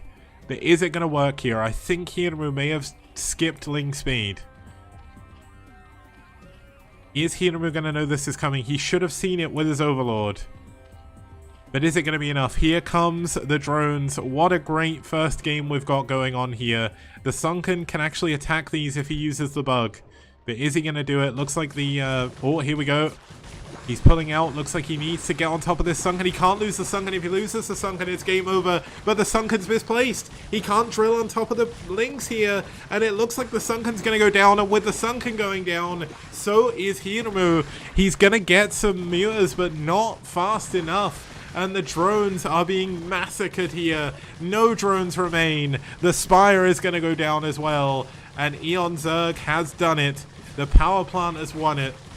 And Roger Clemens clucking all the while. The spawning pool's going to go down as well. 2 muteless spawn, but it doesn't matter. He has no workers.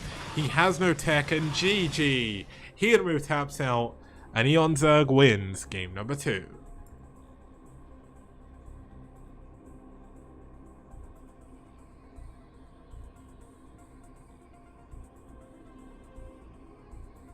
Okay, so that was one of those moments where it's kind of like...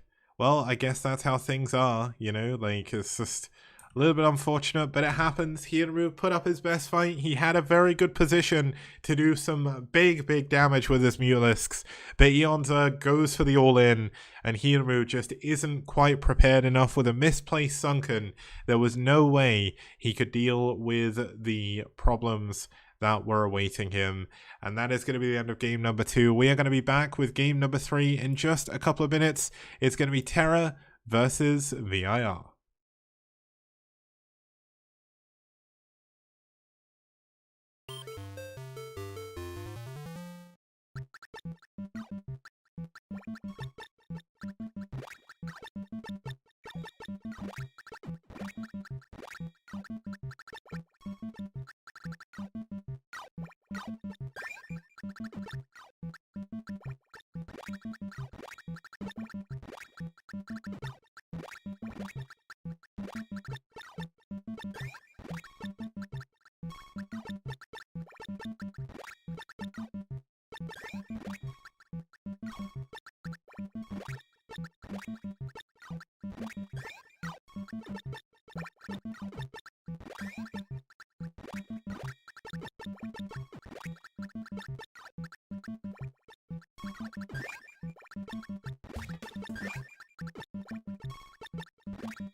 Okay guys, welcome back. We're going to be heading into game number 3 between NaS and ReV.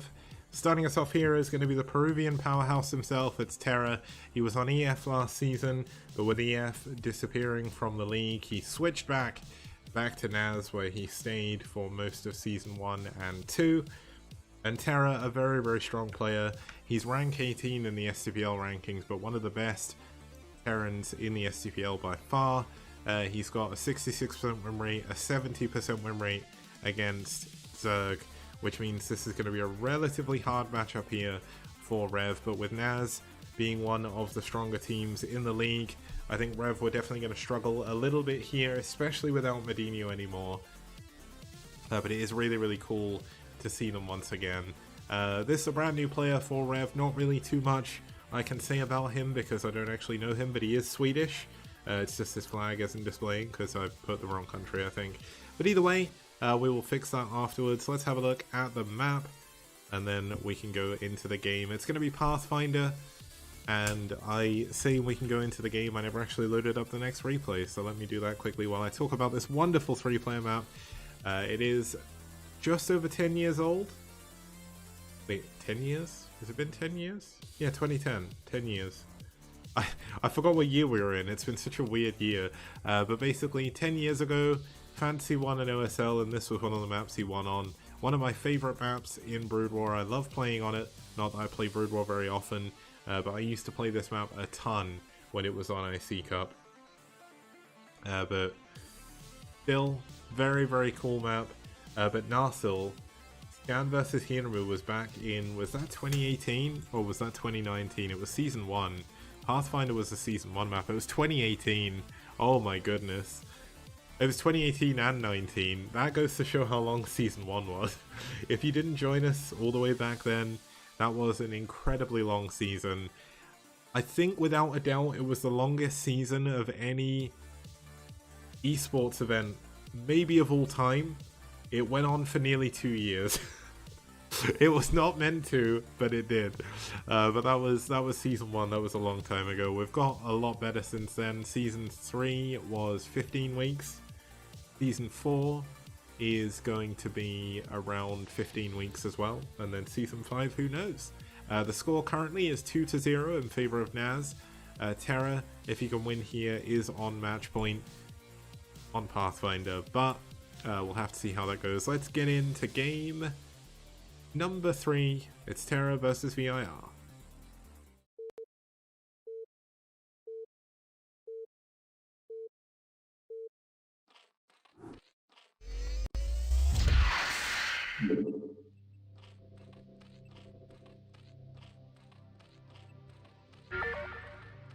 Okay, starting us off down here in the bottom right hand corner, fighting for ReV in the hot pink down here. This is usually Terra's trademark color, so I guess he got there first. It is going to be VIR.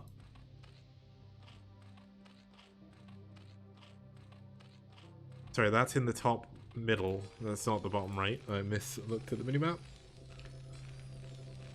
And starting us down here in the bottom left-hand corner, fighting for Terra. Oh my goodness, fighting for NaS. It's Terra in the normal pink. This is like, it's pink versus pink, but I think the shades are different enough that it doesn't matter. We don't need to do shift tab. I'm gonna do it. Yeah, look, we can. They host on top versus bottom. If it was a problem, we could do top versus bottom. That's the best thing about hosting on top versus bottom, everyone. If you get dodgy colors, you can fix them. You know how good fixing the colors feels when we casted like lime green versus green in season 1? Or season 2, I think that was. It's not worth it. Don't try that. Especially if it's a PvP on Desperado. Like, you can't see anything. But there we go. So we've got a gas coming up for Terra. Terra going for a very quick expansion. Looks like we've got a gas trick coming in for VIR to get an extra drone a little bit quicker. Going for a 9 pull here. Pretty important to keep an eye on that. Now, Terra isn't invincible. He can definitely go down to VIR. I know some of the people said in chat before that they're not really sure about the strength of VIR. We're about to find out. if he, I mean, Terra, obviously one of the best players in the foreign scene. When you're going up against a player like that, you're going to be thinking, should I go for some kind of all-in? Should I try and pull the wall over my opponent's eyes? And by going for a 9 pull, it looks like he might be. And this could actually be a big problem. This reminds me a lot of a Fancy game that Fancy played on this map once, if I remember correctly. Where, oh, this happened with a lot of Fancy games back in the day. But where his opponent would just 9 pull him, he wouldn't wall in and he'd go for mech.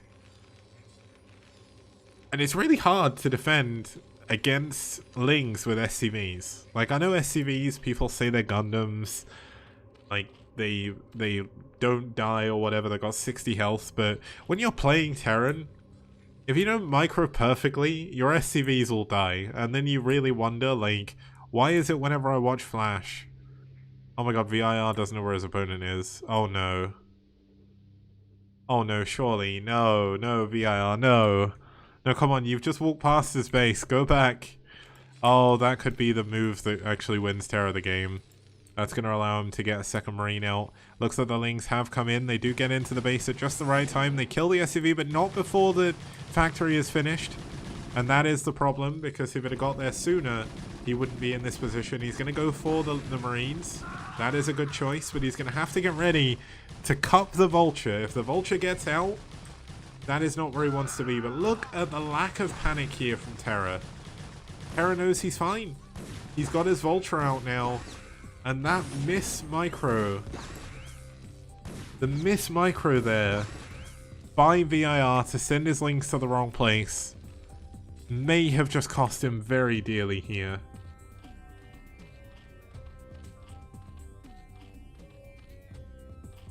Okay, we have the hatchery coming in here as well.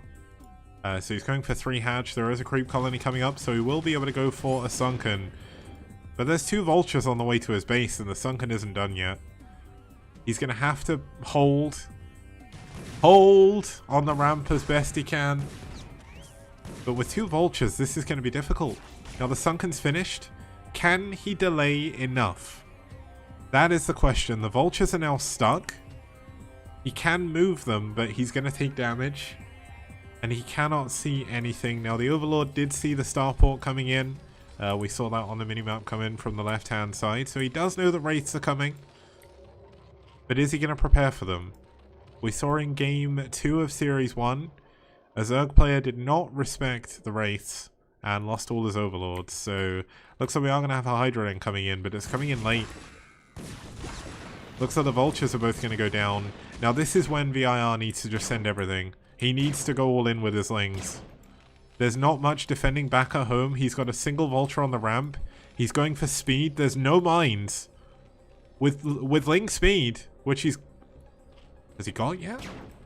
No, Link speed isn't done. As soon as Link speed is done, he can actually win the game right here, right now. But he has to do something. The Overlords haven't been taken down. There is only 2 drone kills on this race so far. Link speed finishes. The Vultures got speed as well, which actually makes it a little bit harder to deal with speedlings because they jerk back way more when you're microing them. Yeah, but 3 Vultures are going to be enough to hold on to this. It wouldn't surprise me if we were to see VIR tap out after that, but looks like he's going to stay in. It's not over just yet. He's only lost 2 drones. He's not lost any Overlords. But he is only on 9 drones right now, so he needs to drone up very soon. And there is still 3 speed vultures that he has to deal with. There's going to be a dropship coming in as well. Here it comes. And I think this is going to be the nail in the coffin. The 3 vultures going to drop off in the main. There's absolutely no defense back here. The Hydralisks, there's only 2 of them. And they've moved into the natural. I think this is unfortunately going to be the nail in the coffin here for VIR. Like, he's down to 11 drones, 10 drones. The drones are actually fighting against speed vultures. One of them gets a kill. There we go. Look at this guy. He's going to go home. Well, he's not going to go home a hero. He's going to die, but... There we go. The hero is dead. And Terra is once again going to terrorize his way through another opponent. VIR holding out. Holding out for another hero, but... There's nothing he can do here. This is the dying breaths of a Zerg. Unable to fight back against vultures. Unable to fight back. against the drop. And just getting his Hydralist in too late really cost him. Oh my god, and he lost 2 Hydras to a mine as well. I thought it was these two. Oh no, no, no, no, no, no. GG, VIR taps out and Terra wins game number 2.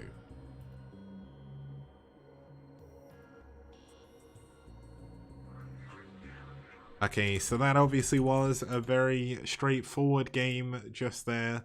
That is going to give NaS the win 3-0, but we still do have the final game coming up in the series. There's going to be a PvZ, which is our first PvZ of this series, and it's coming up after this short break. See you guys soon.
Select your trigger hard.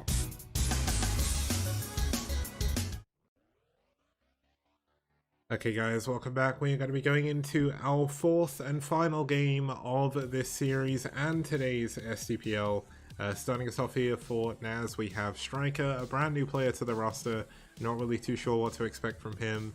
His opponent, in the same vein, is a brand new player for ReV, Aeternum, who is Latvian, but he's got the wrong flag because I got the wrong country. But that's all well and good. The map they're going to be going on to is our 2-player map made by Gosami. This is going to be our 3rd ZvP here. And overall, it's a really fun map, so I'm looking forward to seeing how this is going to play out. We've had 2 relatively short games so far on this map, between Zero and Talent, and 973 and Tech, but let's see if this can be a longer one. We've had a lot of short games today. Is this going to be another one, or are we going to finish on a bang? Let's find out as we get into game number 4.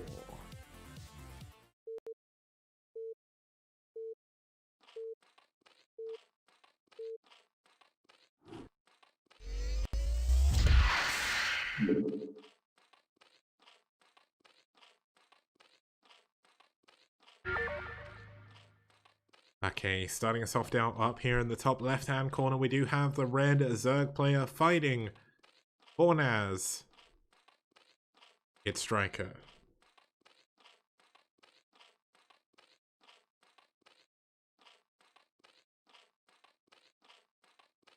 And his opponent spawning down here in the bottom right hand corner in the blue, fighting for ReV.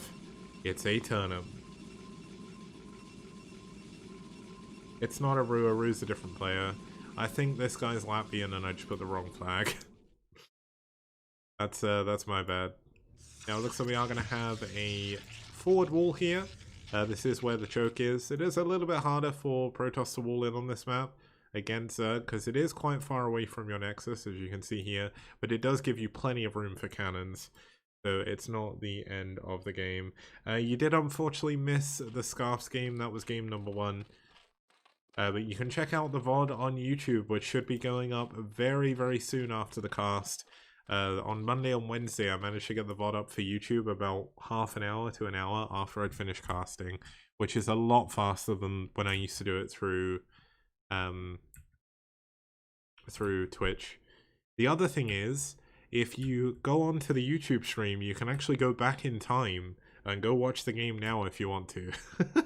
That's the best thing about streaming on YouTube, man.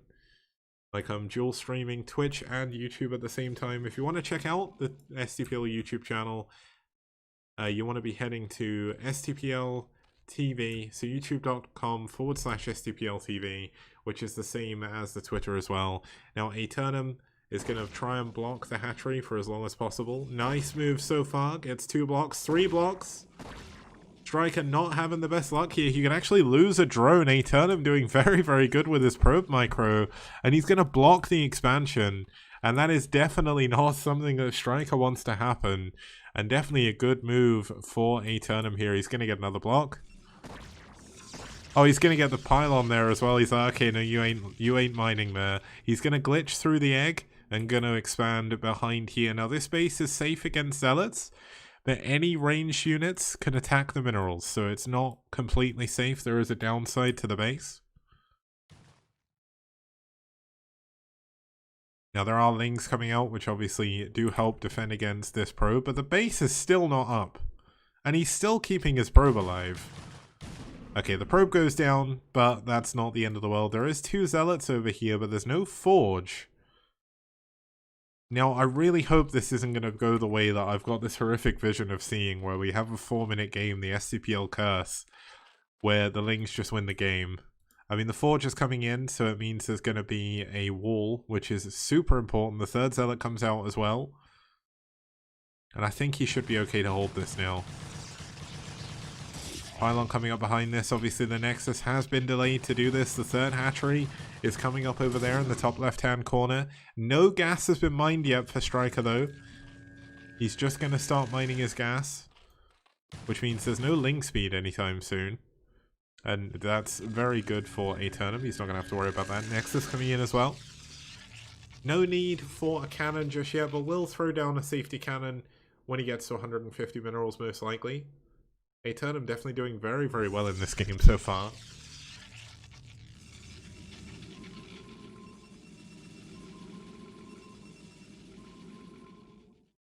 Now, just as we come closer to the end of the stream, the Week 2 thread is up on Team Liquid as well. If you want to have a look at some of the matchups, I will send you a link. We've actually got some really nice matchups next week, so it's definitely worth checking out. But here is the link. Check that out after the stream. Just to give you an idea of what teams are going to be playing, we've got pSi versus ReV, Red versus NaS. That's going to be on Monday games. We're going to have SouL versus kikO on Wednesday. That should be a very explosive series. And then we're going to have DM versus IRK and Ash versus NetWars. We're going to have a rematch between Bradley versus Yeti in Ash versus NetWars, by the way, which should be very, very good to see. Now, it looks like we are going to have those Zealots pushing out onto the middle of the map. The Zerglings are going to be forced to pull back. Zealots are very, very strong early on. Now, do we have +1 attack coming in just yet? No, we do not. Aeternum going to be saving his gas for now. Most likely going to go into a Stargate first once the core is done.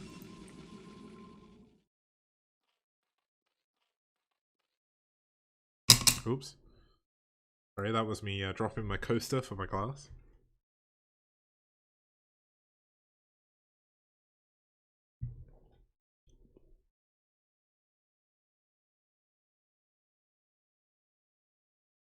Now, there's a lot of Zerglings coming out here for StRyKeR, so Aeternum is going to fall back to his wall. If he can get behind his wall, he's going to be safe. He is still playing it very risky with just a single cannon. There's actually a Spire coming up here for StRyKeR. So StRyKeR definitely going to be looking to put on a lot of pressure with these Mutalisks. Is the Stargate on the way? Yes, it is. So we will have some Corsairs. And it was my glass of water. I've decided not to drink tea while casting, because I get the feeling tea with milk is not going to do my voice any good while I'm speaking a lot. So water is definitely the best way to stay hydrated. If you don't drink water, where have you been? Living under a rock? You've got fresh, clean water, hopefully, and you should drink it. And the amazing thing is, it comes out the tap. You literally get the water free, essentially. You just turn the tap on. You don't need to get a bottle of anything. You just put the glass under the tap, man. You put the glass under the tap and you get clean free water. It's brilliant. That is the best thing about living in the first world. We don't have to worry about water shortages and things like that. Or drinking water shortages, should I say. I don't like fizzy water, but back to the game. We've got a 4th and 5th hatchery coming in. Hydralisk then coming in with Hydra speed. The egg has been taken down, which means he can get units out of here now. And now I thought this was going to be for Mutalisks, but it is just going to be for the Scourge. There's no Mutas coming in just yet.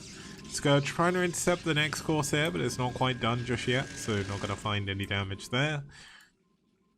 We've got scouting lings around the top half of the map, looking for any Corsairs that are coming across. And now here we go. StRyKeR searches, finds blood, and he's going to go for it, but looks like he's not going to be able to get it.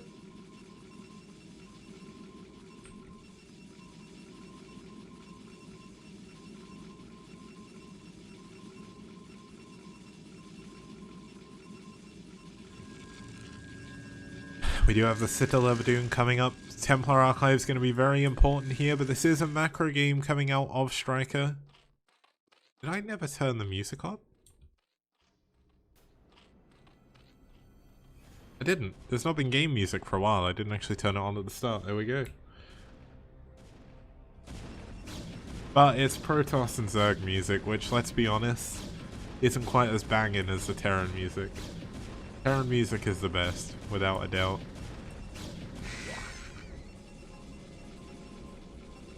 I think we've got Zerg music this game.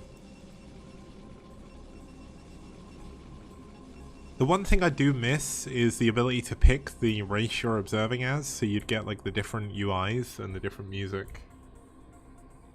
Because then you could pick depending on the matchup. But looks like we do have +1 attack done, +1 armor coming in, but a big Ling counter attack coming in. They're going to get on top of the cannons. There's a lot of Zealots running across the map though. But the probes are in contention here. We've got to keep an eye on 2 sides of the map right now, which is where having a second caster screen to like do picture-in-picture would be amazing. But looks like the Lings are going to get into the main base. The Zealots are going to get blocked from getting in due to the brilliant SimCity there, and 4 cannons are going to be forced out from Aeternum here. StRyKeR coming out with a lot of Hydralisks, getting ready to do a big bust here. These cannons are going to be so unbelievably important. A lot of Zealots as well. Going to force the issue against these Hydras. Going to make sure that he can't just walk up to his ramp. The Templar Archives is done. Storm is not the best. Yeah, all the music in Brood War is amazing. It's just the Zerg music doesn't quite have the impact that Terran music has. It's still good though.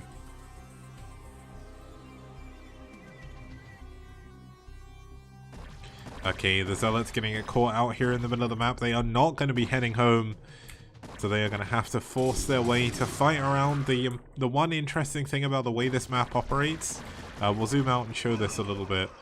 Just while we're here. So there's actually 3 paths through the middle, so it works like a giant circle essentially. So you'll notice that he can actually push in now to that 3rd base, given the area is wait, no, I don't want to do that. I thought I'd revealed the entire map for some reason, but when you mine out this mineral, which you can see StRyKER's deliberately avoided doing, you can get into the 3rd base. So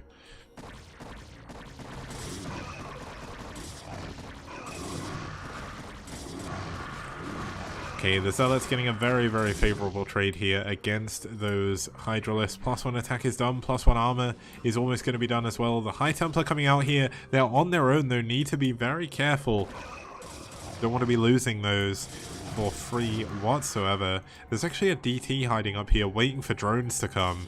That is an interesting place to leave a DT, but it may work out. I think he was going for the hatchery, and then he was worried about overlords coming, so he stopped.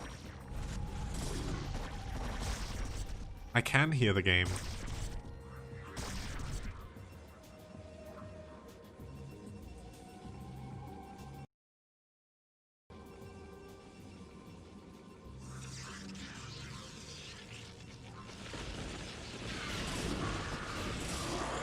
There goes a nice couple of storms on those front Hydralisks.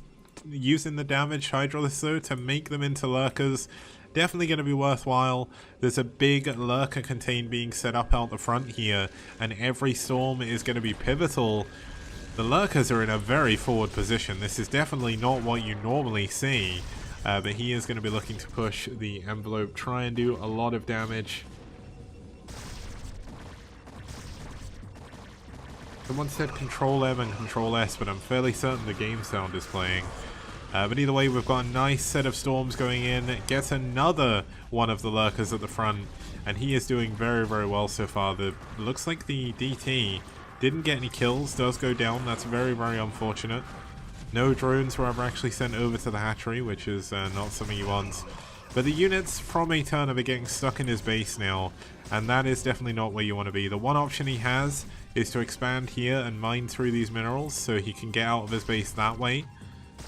It's definitely not over just yet.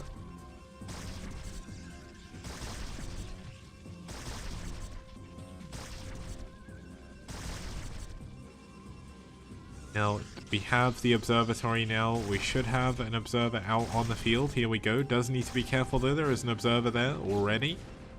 Gonna save his wall, but definitely wants to take his 4th base. And he needs to get some High Templar down there to defend with Storm, but looks like he wants to maybe push forward. But I think this contain might be a little bit too strong.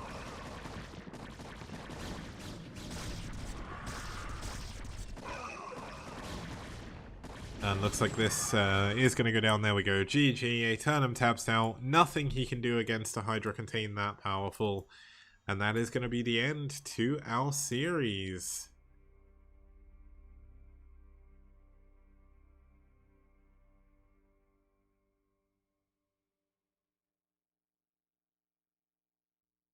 So we did have a couple of 4-0s today, but we had some good games throughout them. We nearly had 2 incredibly big upsets in the SouL series, so that was very, very good. This series was good as well.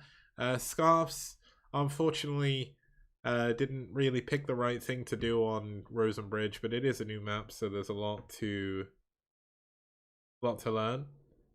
And then we had Eon versus Hirmu on Desert Dwellers, where Hirmu almost won, but then eOnzErG came back with a counter and overwhelmed Hirmu before he could get his defense ready.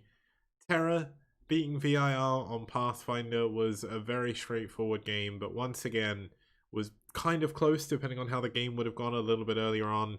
And then StRyKeR taking down Aeternum with a big macro play into a big lurker contain that Aeternum didn't think he could break, so he tapped out. So that is going to be a 4-0, and that is going to bring an end to week 1 of the STPL season 4.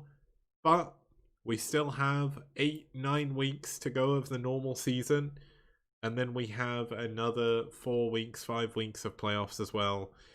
We have a lot of STPL still coming your way, everyone, so if you're enjoying the STPL so far, please do think about supporting us on Patreon. You can get access to all of this season replays, or all the replays in the STPL. There's over 1,000 games have been played under the banner of STPL, including games between pro gamers as well. Definitely worth checking out those replays. If you want to support for free, check out Matcherino. Add the code STPL S4, so STPL Season 4 essentially, and that will give you the ability to support for free. You can add 50 cents to the prize pool, courtesy of our sponsors at Matcherino. Of course, a big shout out to Esport Fund as well for being such a great sponsor. They have their event coming up tomorrow and Sunday.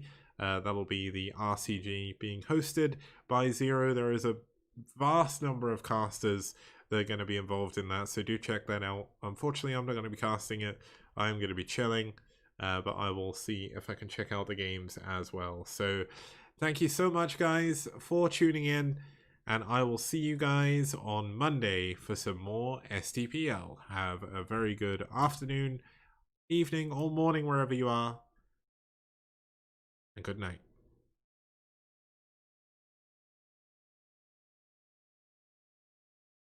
If you're watching this, you're watching the STPL. Hopefully, you've been enjoying what you've seen so far.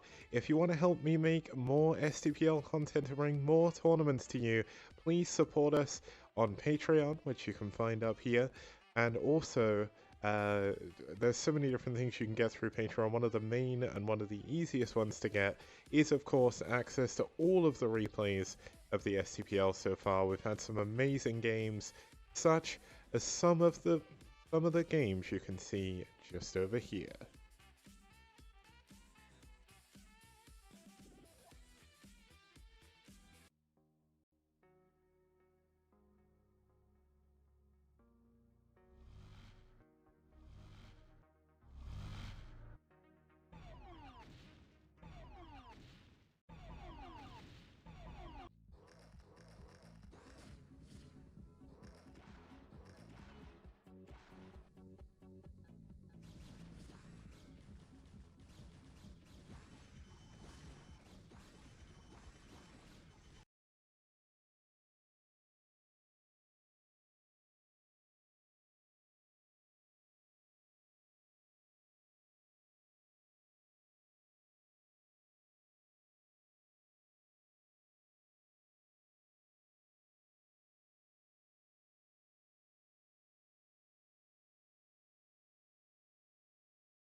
Select your trigger hard.